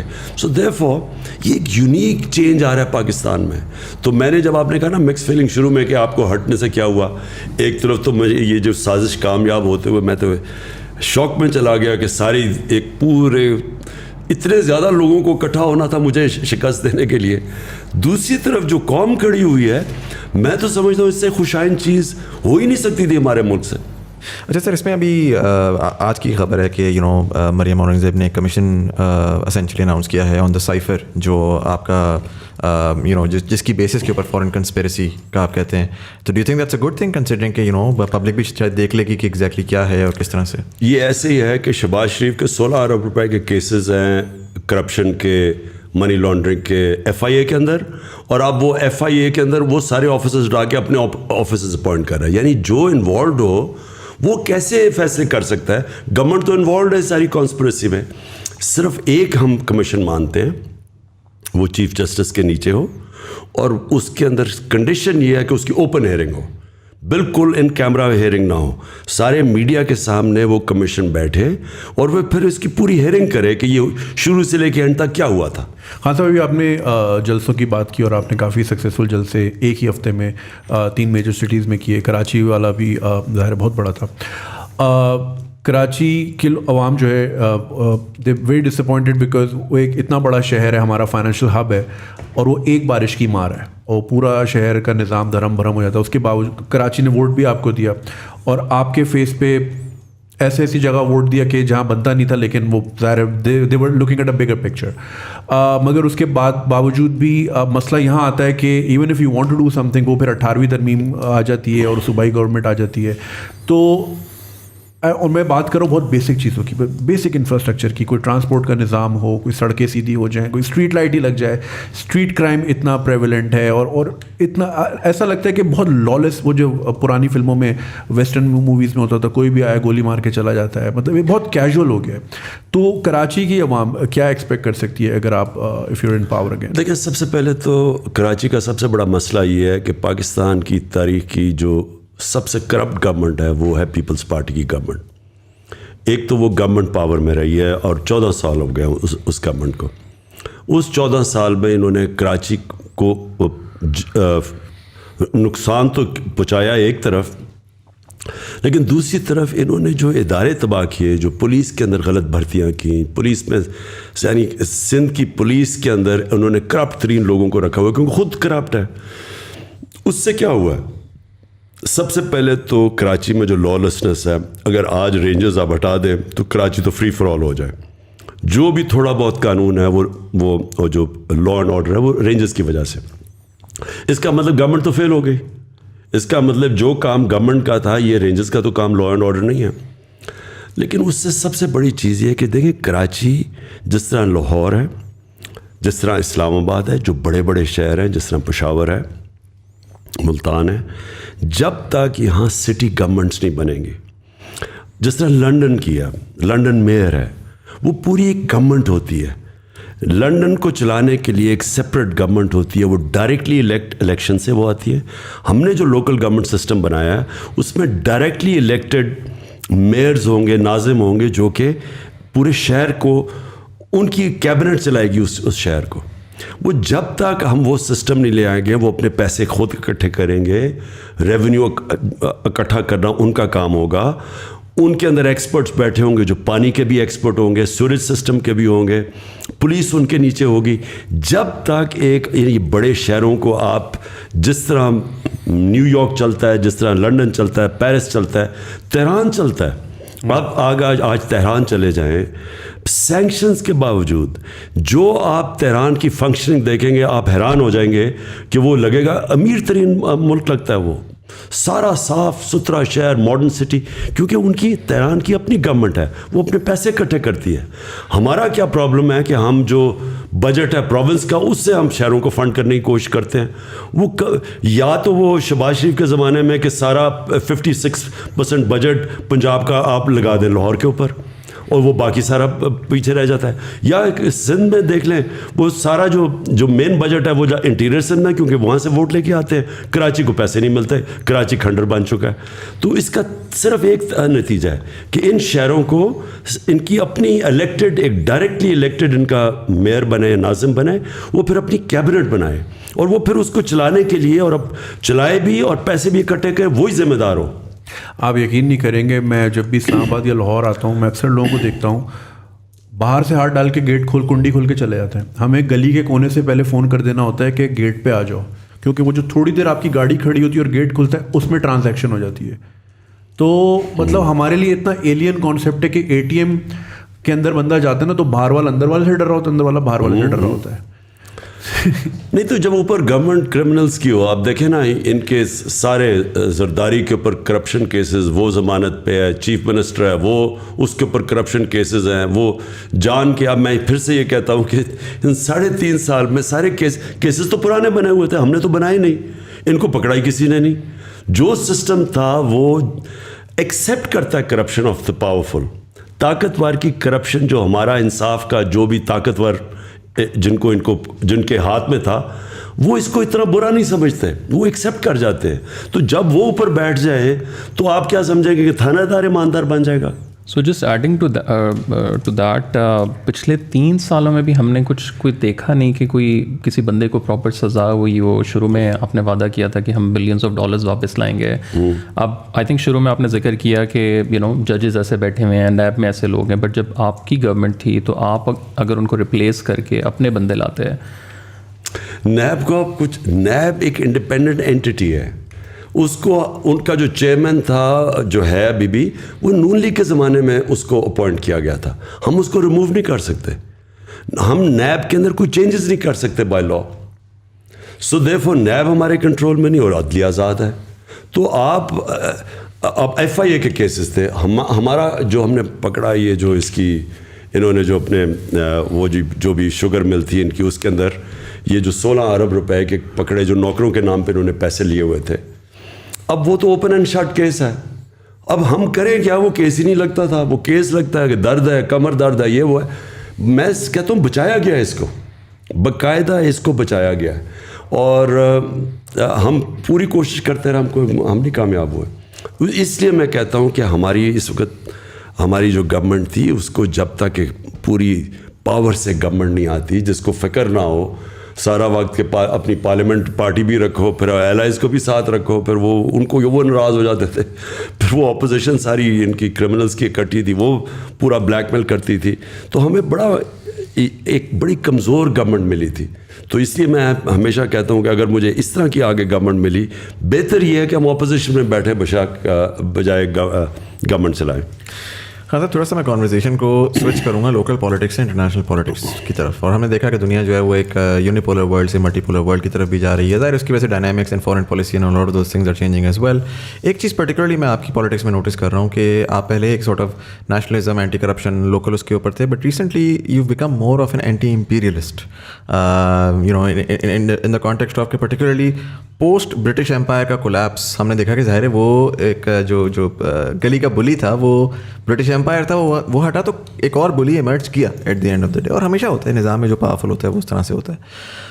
Y do you think first of all کہ that shift has happened particularly in your politics in your language in lot of the ways that you talk about lot of things. And دوسرا یہ کہ in this multipolar world, how do you see Pakistan positioning itself? Because again بہت complicated time ہے, اور بہت ایسا time ہے جس کے اندر ہٹ اور مس ہے. ہمیں نہیں پتہ آنے والے وقت میں کس طریقے سے سچویشن ایوالو کرے گی. کولڈ وار کی جو لرننگز ہیں وہ ہمارے سامنے ہیں. پاکستان نے ٹیکنیکلی اسپیکنگ ایک رائٹ پارٹی کا ساتھ دیا, اور اس کے باوجود آخر میں ہمیں اس کا فائدہ نہیں ہوا. ہمارے جو نیکسٹ ڈور نیبر ہیں انہوں نے ایک لوزنگ پارٹی کا ساتھ دیا جو ہمارے سے بہت بہتر حالات میں ہیں. تو آپ کو کیا لگتا ہے کہ کس طرح سے مینوور تھرو کرے گا پاکستان؟ کہ ہم نے یو ایس کا ساتھ دیا, رائٹ, سو آبویس سی بات ہے کہ ٹیکنیکلی اسپیکنگ ہم لوگ ایک اچھی سپر پاور جو جیت گئی کولڈ وار, اس کے باوجود ہم نے تو کوئی ایسا نہیں دیکھا کہ ہماری ہمرز پھر رہی ہوں, ہمارے حالات بہت زبردست ہوں. On the other hand India Russia کے ساتھ تھی, اور اس کے باوجود ان کی آئی ٹی انڈسٹری, ان کی انڈسٹری اوور آل تو بڑے اچھے نکل گئے ہمارے سے. دیکھیں جی, پہلی تو ایک چیز پہلے تو میں آپ کو یہ بتاؤں کہ میری اینٹی امپیریلزم ابھی سے پالیسیز نہیں تھی. میں وہ فرسٹ جنریشن پاکستانی تھا جس کو بار بار ہمارے ماں باپ نے بتایا تھا کہ تم بڑے خوش قسمت ہو, آزاد پاکستان میں پیدا ہوئے ہو. اور ان کے اندر بڑی اینٹی یہ جو ہمیں غلامی کرنی پڑی نا انگریزوں کو, جو بھی خوددار پاکستانی تھے ان کے اندر بہت اس کے خلاف ریئیکشن تھا.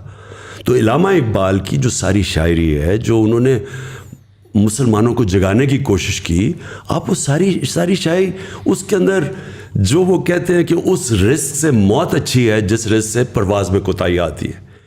یعنی جب ایک خوددار قوم ہی اس کی پرواز اوپر ہوتی ہے. جب آپ غلامی کرتے ہیں تو آپ کبھی غلام نے کبھی بڑا کام نہیں کیا. کبھی کسی سوچا ہے کہ کلونیل جتنے ملک تھے ان میں سے کوئی مرج کیا ہو.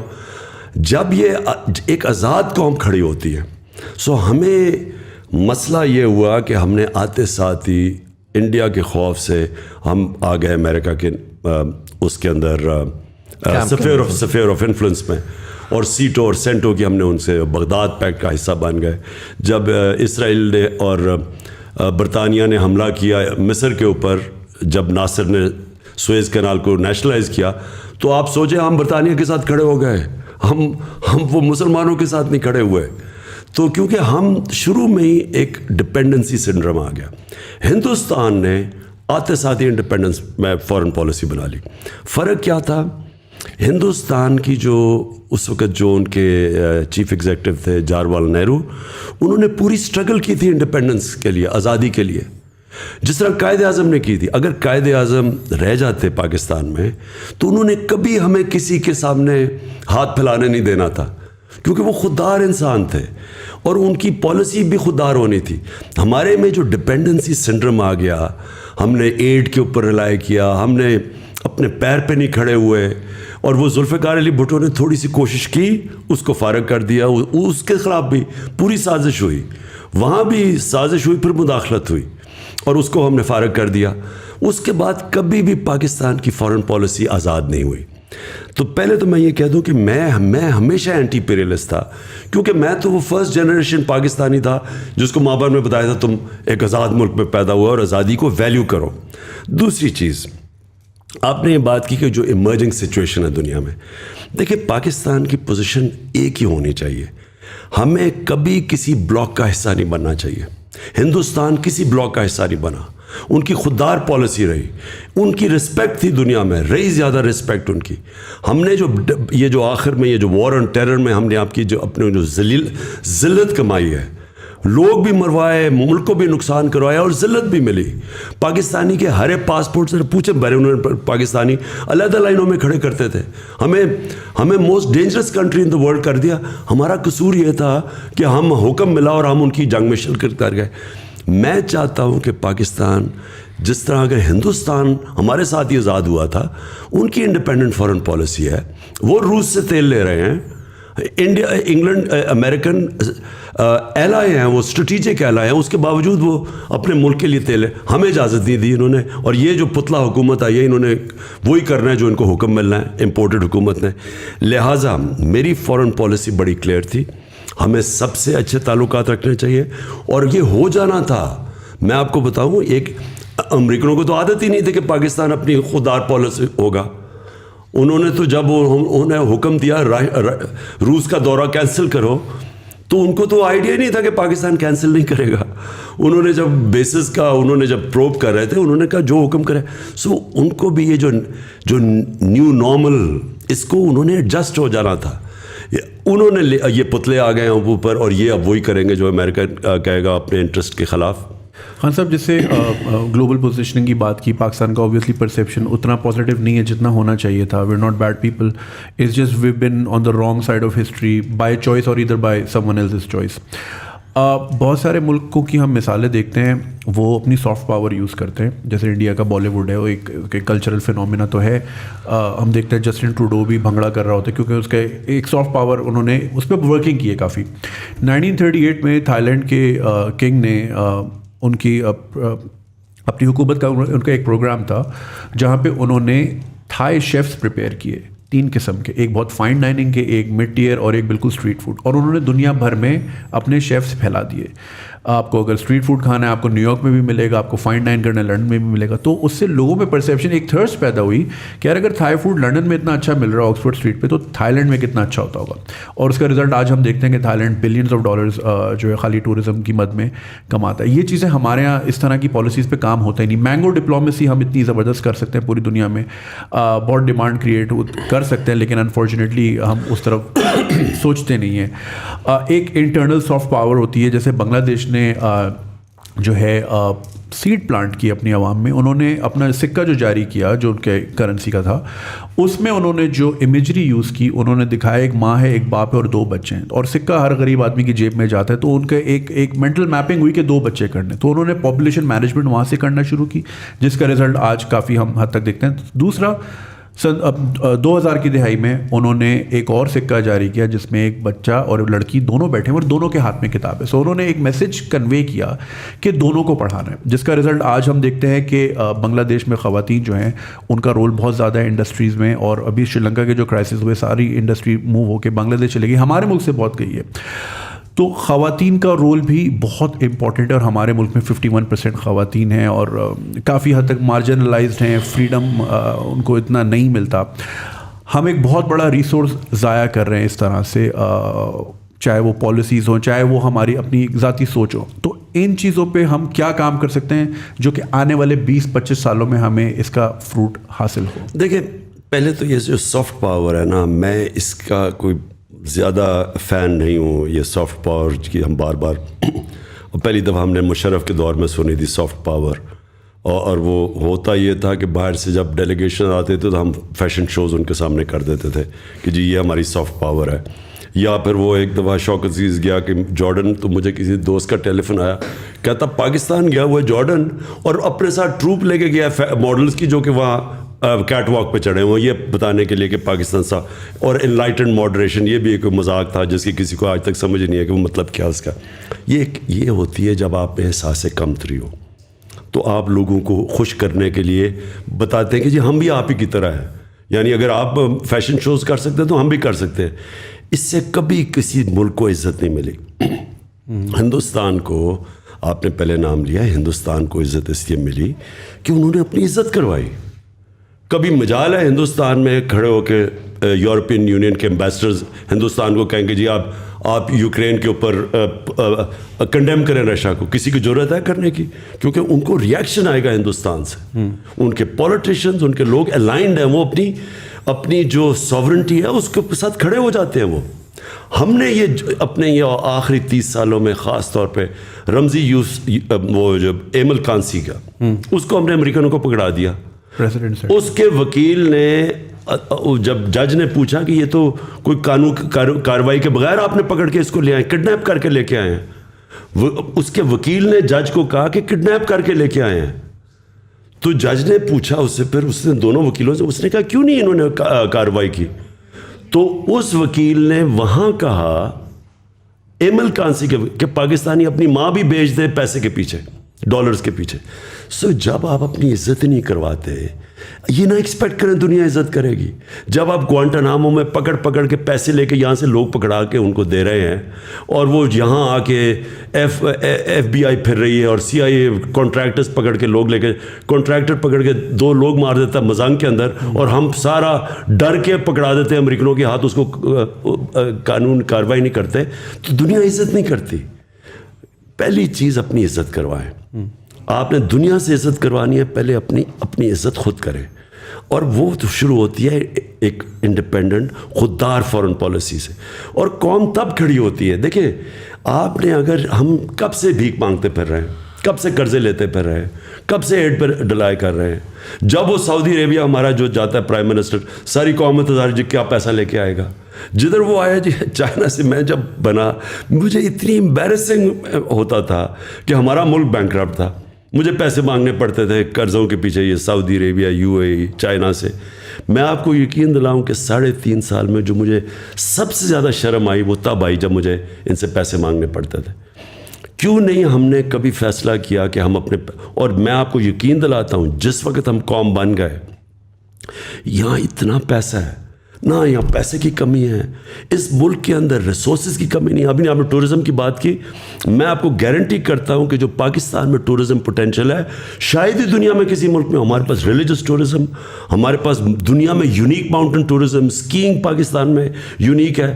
ہمارے یہ جو کوسٹل بیلٹ ہے ساری, ایسی وہاں کوسٹل بیلٹ کے اوپر بیچز ہیں جو میں نے کہیں دنیا میں بھی نہیں دیکھی. ایمرلڈ پانی ہے وہاں, لیکن کبھی کسی نے سوچا ہی نہیں. یہ انٹیپڈ ہے ہمارا ملک. کیوں وجہ ہے, جب آپ دوسرے سے بھیک مانگنے کے اور قرضے لے کے گزارے کریں, اور آپ ساروں کے گھر ہوں, چھٹیاں آپ کی لنڈن میں ہوں, آپ کے بڑے بڑے محلات وہاں ہوں, بزنسز وہاں ہوں, آپ کو کیا پتا کہ پاکستان میں کیا ہے. میرا بلیف یہ ہے کہ یہ جو سافٹ پاور تب آئے گی, ہم پہلے اپنی عزت کریں, اپنے کلچر کو پروموٹ کریں. نصرت فتح علی خان ہمارا سافٹ پاور اس لیے تھی کیونکہ وہ اس میں پاکستانیت تھی, وہ ایک اپنا کلچر کا ہم پروجیکٹ کر رہے تھے.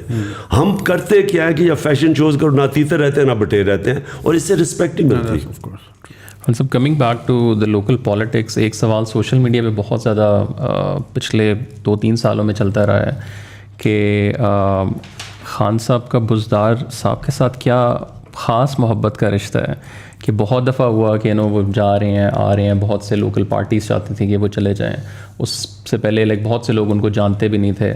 So what was your relationship? دیکھیں ہمارا اصل میں ہوا کیا, ہم ایکسپیکٹ کر رہے تھے شاہ محمود قریشی, انہوں نے 2 سیٹوں پہ الیکشن لڑے تھے, تو ہم ایکسپیکٹ کر رہے تھے کہ شاہ محمود جیتیں گے الیکشن اور وہ پھر بنیں گے پنجاب کے چیف منسٹر.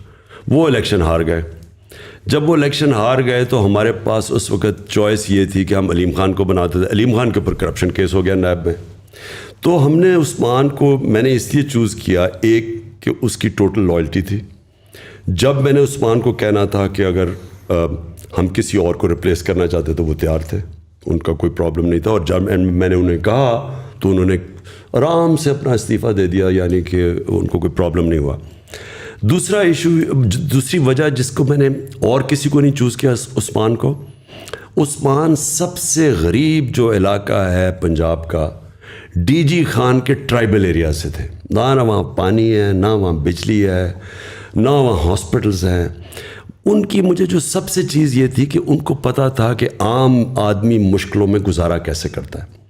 میری جو ساری مشن سٹیٹمنٹ ہے وہ یہ ہے کہ ہم نے لوگوں کو غربت سے نکالنا ہے. تو عثمان کے دور میں جو سوشل پروٹیکشن پروگرامز آئے, اور جو سب سے بڑا پاکستان کی تاریخ کا ہیلتھ کارڈ, ہیلتھ انشورنس ہر خاندان کو دینے کا فیصلہ کیا. آپ امیجن نہیں کر سکتے کہ یہ میرے نہیں خیال میں کہ اور کسی نے مانا تھا.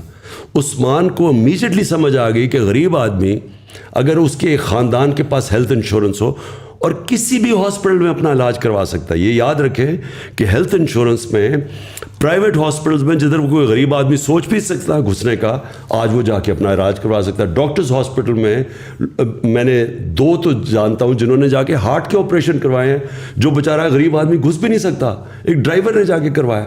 تو یہ جو اس کی تھی نا, کہ جو اس کی ایمپتھی تھی, اس کے اندر جو انسانیت تھی, وہ مجھے بڑا اپیل کیا کہ کیونکہ میں نے جب انٹرویو کیا تو میں نے اسے پوچھا کہ تم کیا کرنا چاہتے ہو. وہ کہتا ہے جی لوگوں کو بنیادی چیزیں ضرور, پانی مل جائے لوگوں کو, صاف پانی, لوگوں کے پاس بجلی پہنچ جائے, اور پھر ہاسپٹل ہو. یعنی جب ایک تکلیف میں انسان ہوتا ہے, دیکھیں جب تکلیف میں ہوتا ہے نا انسان, ایک گھر میں بیماری ہو گئی اور آپ کے پاس کہیں جانے کی جگہ نہیں ہے, وہ بے بسی وہ صرف وہ جانتے ہیں جو گزرے ہوں. تو مجھے اس کی بڑی یہ چیزیں پسند آئی, اور میں سمجھتا ہوں کہ اس نے بڑا اچھا کام کیا عثمان نے.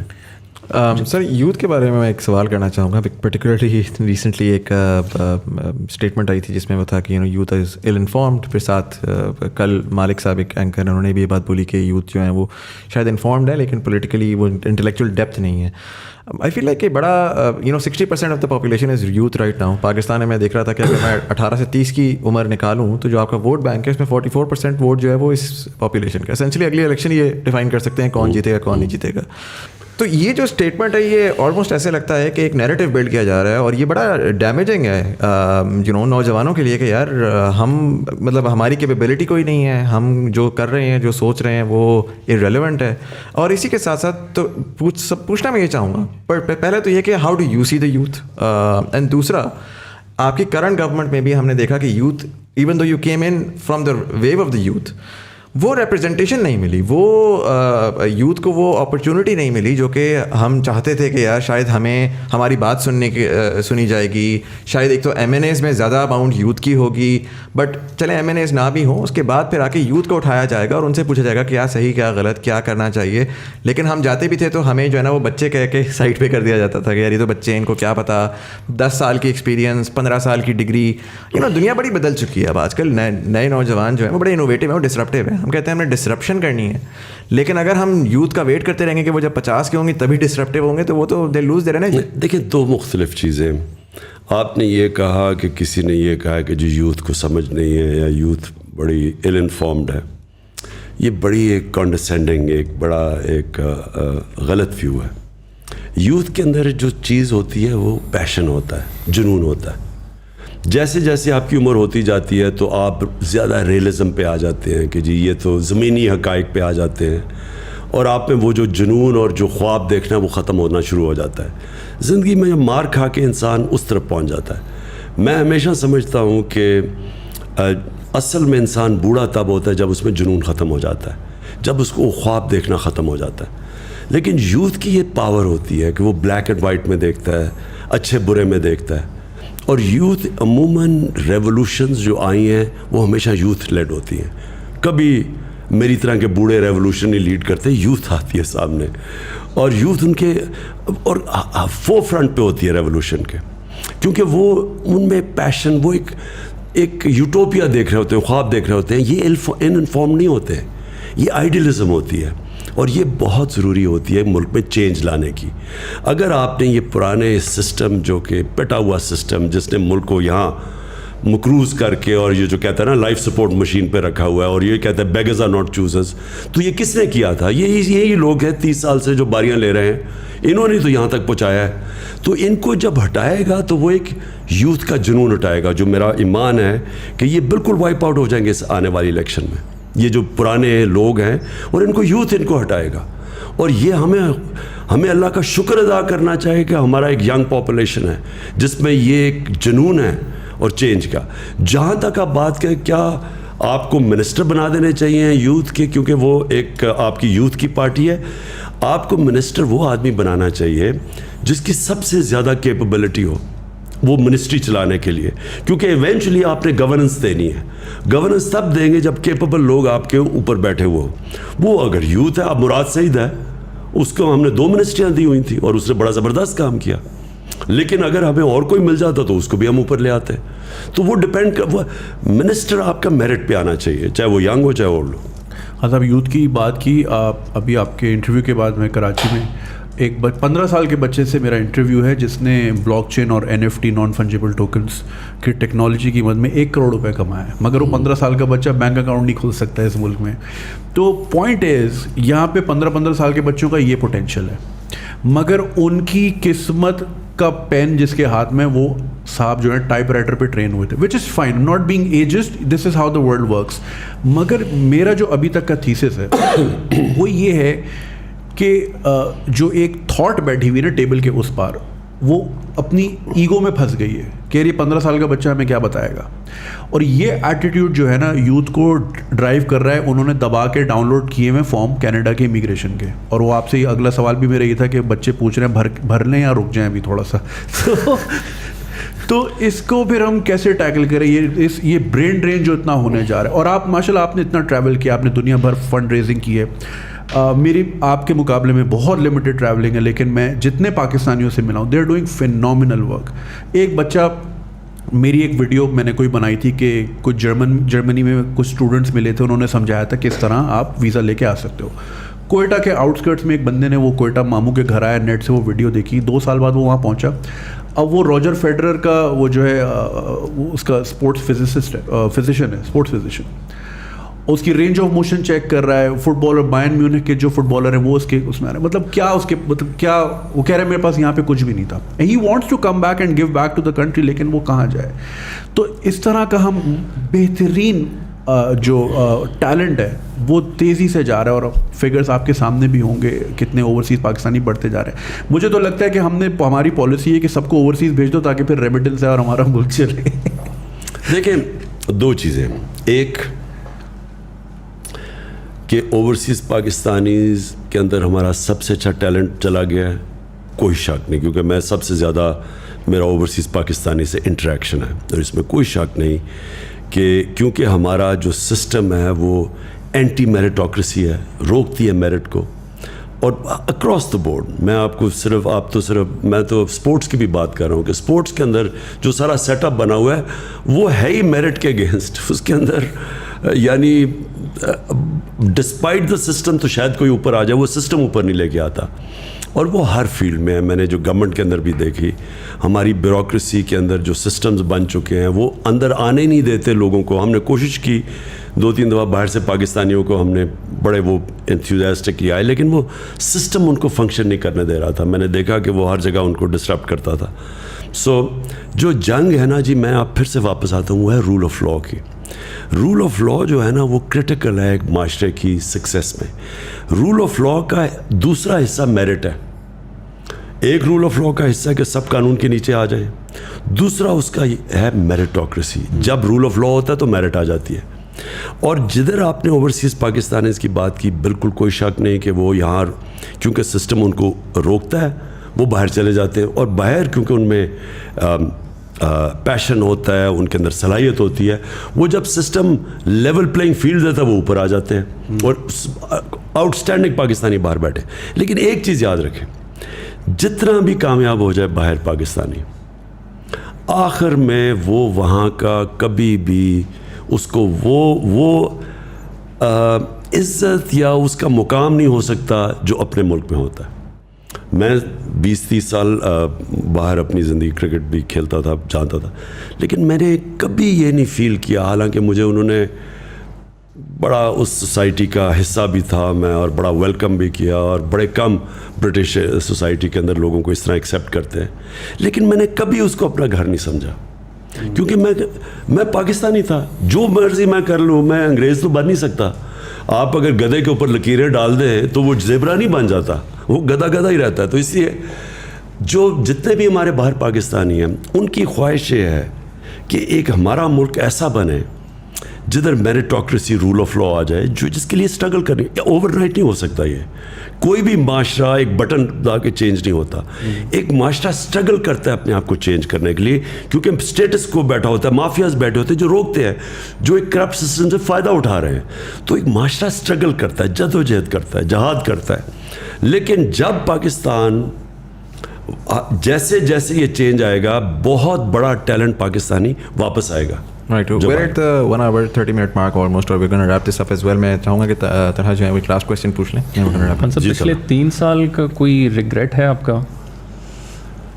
دیکھیے, ایک تو زندگی میں کوئی شارٹ کٹ نہیں ہے. اگر آپ پہلی دفعہ آپ کی پارٹی گورنمنٹ میں آئی ہے اور آپ نے چینجز کرنے ہیں اور آپ نے ریفارمز کرنا ہے, اور وہ آپ کے پاس اتنی کمزور گورنمنٹ ہے جو کہ کولیشن میں تھوڑی سی آپ کی میجورٹی ہے, اس میں ریفارمز کرنا بڑا مشکل تھا. تو میں نے پہلے تو ریگریٹ یہ ہے کہ مجھے امیجیٹلی الیکشنز پہ چلے جانا چاہیے تھا, اور مجھے اگر کلیئر میجورٹی نہ ملتی تو میں اپوزیشن میں بیٹھتا. لیکن آن دا ادر ہینڈ جو میں نے سیکھا ہے 3.5 سال میں, یعنی میں نے وہ چیزیں سیکھی ہیں جو میں اب پیچھے دیکھتا ہوں, تو اگر اب اللہ نے کبھی موقع دیا تو مجھے پہلے سے ہی پتہ ہوگا کہ میں نے آتے ساتھ ہی, کیونکہ جب آپ آتے ہیں وہ ٹائم ہوتا ہے آپ میکسیمم چینجز کر دیں. تو مجھے اب پتہ ہے کہ میں نے کیا کیا چینجز کرنے ہیں, کیونکہ وہ اگر آپ شروع میں چینجز نہیں کرتے بعد میں نہیں ہو سکتے. تو جب آپ کی میکسیمم طاقت ہوتی ہے تب وہ مین چینجز کریں. تو وہ تو میں نے پرائرٹائز بھی کر لیا. اور پھر دوسری چیز کہ پہلے سے آپ کو پتہ ہونا چاہیے کہ جو آپ کی جگہ ہیں کس نے ان کے اوپر آ کے بیٹھنا ہے. وہ ہم پہلے پاور میں, پہلے تو خیر ہماری گورنمنٹ یا کوئی 2-3 دن پہلے پاور سے پورے نمبرز پورے ہوئے. جب نمبرز پورے ہوئے تو پہلے جب گورنمنٹ آئی تو تب ہمیں پریزنٹیشنز ملنی شروع ہوئی کہ ایک اداروں میں کیا سچویشن ہے. تو وہ فائر فائٹنگ ہی اس وقت ہو رہی تھی, آپ کے پاس پلاننگ ہی ہو سکتی ہے. اس وقت انشاءاللہ پلان کر کے آئیں گے اور پتہ ہوگا کہ کرنا کیا ہے. لوگوں کو بھی پہلے سے آئیڈینٹیفائی کریں گے کہ کی جگہ کے اوپر کون سے لوگ بیٹھے ہیں یہ. اور ریگریٹ میرا سب سے بڑا یہ ہے کہ ہمارے پاس جو ہم کر بھی سکتے تھے, جو بڑے بڑے کرمنلز اور جو مافیاز تھے, حالانکہ ہم نے بڑی زمینیں چھڑوائیں, قبضے گروپس سے پکڑا, گورنمنٹ کی زمینوں کے اوپر یہ پولیٹیشنز نے قبضے کیے ہوئے تھے وہ سارے چھڑوائے. لیکن ہم نے جس طرح ہمیں جو ہمارے پاس FIA بھی تھی اور اینٹی کرپشن بھی تھی اور FBR بھی تھی, ہم اور زیادہ کر سکتے تھے. لیکن انفارچونیٹلی ہمیں ریزسٹنس اندر سے بڑی آئی, یعنی جو ہمیں پتہ نہیں تھا کہ کئی لوگ ان کے ساتھ اندر سے ملے ہوئے تھے, تو وہ گو سلو کر دیتے تھے. ہم اس طرح کا جو احتساب کرنا چاہتے تھے, جو نیب تو ہمارے ہاتھ میں نہیں تھی, عدلیہ ہمارے ہاتھ میں نہیں تھی, لیکن جو ہمارے ہاتھ میں بھی تھا ان اداروں کو آہستہ آہستہ ہمیں جب سمجھ آئی تو وہ آخری 1 سال کے اندر پوری طرح سمجھ آئی. تو اب انشاءاللہ کبھی بھی موقع ملے تو آتے ساتھ ہی کریں گے. اور PDM کے لیے کوئی لاسٹ میسج؟ دیکھیے PDM تو ایک صرف اینٹی عمران الائنس ہے. ان کا تو کوئی نظریہ ہے نہ کچھ ہے. ان کی صرف ایک چیز ہے, کیونکہ سب کے اوپر زیادہ تر یہ ضمانت پہ ہیں, کرپشن کے کیسز ہیں, اور ان کی صرف ایک کوشش یہ ہوگی کہ کسی طرح عمران خان اور PTI کو یہ کامیاب نہ ہونے دے, کیونکہ ہم کامیاب ہوتے ہیں تو ان کی پالیٹکس ختم ہو جاتی ہے. تو اس لیے یہ ایک ان نیچرل سی الائنس ہے جو پازیٹیو نہیں ہے, ایک نیگیٹو الائنس ہے. صرف یہ کہ ایک آدمی کے ڈر سے اور پارٹی کے ڈر سے یہ سب اکٹھے ہیں. رائٹ سر, اگر ریپ دس اپ, میں بس ایک سوال آپ سے پوچھوں گا, جنرلی میں سب گیسٹ سے پوچھتا ہوں. I want to channel Imran Khan the human, not Imran Khan the politician. آپ کی ظاہر ایک جرنی رہی ہے, کرکٹ کے کریئر میں آپ کی ایک جرنی تھی, اس کے بعد پھر as a philanthropist and then as a politician. ابھی 2023 چل رہا ہے, آج سے 27 سال بعد 2050 کا پاکستان ہوگا, آلموسٹ 103 سال کا پاکستان ہو چکا ہوگا. How do you see Pakistan 30 years from now in 2050, knowing what you know now and seeing all of that you've seen, how do you predict کہ no matter what happens, what is Pakistan going to look like 30 years from now? دیکھیں مزمل, آپ نماز میں مانگتے ہیں کہ اللہ 2 راستے, ایک ہے سیدھا راستہ جو انسان کی عظمت کا راستہ ہے, اور دوسرا ایک تباہی کا راستہ, اس میں پوٹینشیل کی بھی انسان کی تباہی کا راستہ ہے. 2 راستے ہیں قرآن میں. آپ صرف نماز میں ایک اللہ سے یہی صرف مانگتے ہیں کہ مجھے اس راستے پہ لگا. قوم کے بھی 2 راستے ہوتے ہیں سامنے, کیونکہ انسانوں کی قوم بنتی ہے نا, تو ہمارے سامنے بھی 2 راستے ہیں. یا ہم اب یہ جو سارا جو سازش ہوئی ہے اور یہ جو ساری ہمیں ایک غلام باہر کی مداخلت سے امپوز کی گئی ہے چوروں کی حکومت, تو یا تو یہ چلے گی اور اس کے بعد ایک تباہی کا راستہ ہے, اور یا اس کو فائٹ کرے گی قوم اور پھر وہ راستہ اختیار کرے گی جو کہ آزادی کا راستہ اور مشکل راستہ ہے. یہ جو غلامی کا راستہ ہے یہ لگتا آسان ہے, اٹریکٹیو لگتا ہے کہ جی آپ کو پیسے بھی مل جائیں گے, تھوڑی ایڈ بھی مل جائے گی, آپ کو لائف سپورٹ مشین میں بھی تھوڑی چیز پمپ ہو جائے گی کہ آپ آگے چلتے جائیں, پھر تھوڑی دیر کے بعد آپ بھیک مانگیں. ذلت کا راستہ ہے. دوسرا ہے خودداری کا اور آزادی کا راستہ, اور وہ ہے لا الہ الا اللہ کا راستہ. جو لا الہ الا اللہ ہے نا جی, یہ پورا ایک فلسفہ ہے, یہ آئیڈیالوجی ہے کہ سوائے اللہ کے کسی کے سامنے نہیں جھکنا. ایک غیرت کا راستہ ہے, خودداری کا راستہ ہے, اور انسان کی عظمت کا راستہ ہے. کیونکہ پھر انسان جب اپنے پیر پہ کھڑا ہوتا ہے اور اللہ پہ رلائے کرتا ہے, ہمیشہ وہ قوم اوپر جاتی ہے. جو مدینہ کی ریاست تھی, وہ کیوں اللہ ہمیں کہتا ہے کہ نبی صلی اللہ علیہ وسلم کی سنت پہ چلو, اور وہ ان کی سنت تھی, کیونکہ اس کے اوپر دنیا کا ایک عظیم سویلائزیشن کھڑا ہوا تھا. وہ کیا کیسے 2 سپر پاورز تھی, تو کیا ان کو کبھی کہا کہ ہمارے نبی صلی اللہ علیہ وسلم نے کہ کسی سے ایڈ لے کے جاؤ کہ جی پیسے مانگو, بلکہ انہوں نے ان کو اناؤنس کیا کہ میں اللہ کا پیغام لے کے آیا ہوں, اگر فالو کرو گے تو آپ کی بہتری کے لیے. 10-12 سال کے اندر وہ دونوں گھٹنے ٹیک گئے ان کے سامنے. یہ تاریخ کا حصہ ہے. تو وہ پرنسپلز انہوں نے سیٹ کیے تھے, جس کا مین پرنسپل لا الہ الا اللہ ہے, کہ انسان اللہ کے سامنے کسی کے سامنے اس کے علاوہ نہیں جھکتا. یہ جو اس وقت ہمارے پاس فیز ہے, ہمارے پاس بھی اب 2 راستے ہیں. ایک ہے غلامی کا اور ذلت کا راستہ, ایک ہے آزادی کا راستہ اور جدوجہد کا راستہ ہے. مشکل راستہ ہے, لیکن وہ اس ملک کی عظمت کا راستہ ہے. تو آپ نے جب میرے سے پوچھا نا پاکستان کدھر جائے گا, ہمارے اوپر چوائس چھوڑ دیتا ہے اللہ. ہر وقت ہمارے پاس کیوں 5 وقت نماز پڑھتے ہیں, ہر روز ہمیں چوائس کرنی پڑتی ہے 2 راستوں کے بیچ میں. کوئی تیسرا راستہ نہیں ہے, نیوٹرل کوئی راستہ نہیں ہے, یا یہ راستہ ہے یا وہ راستہ ہے. تو مجھے ویسے اگر آپ میرے سے میری انسٹنکٹ کو پوچھیں, میری انسٹنکٹ یہ ہے کہ یہ قوم اب وہ اس راستے پہ جانے لگی ہے جو ہمیں 70 سال پہلے نکل جانا چاہیے تھا. وہ ہماری عظمت کا راستہ ہے. Sir, thank you so much for being part of the show and for all of the guests, Thank you. co-hosts as well. Thank you, جی. جو لوگ دیکھ رہے ہیں, thank you so much for watching. بڑے turbulent times آنے والے ہیں, I hope اپنا خیال رکھ سکیں آپ سب لوگ, and we'll see you.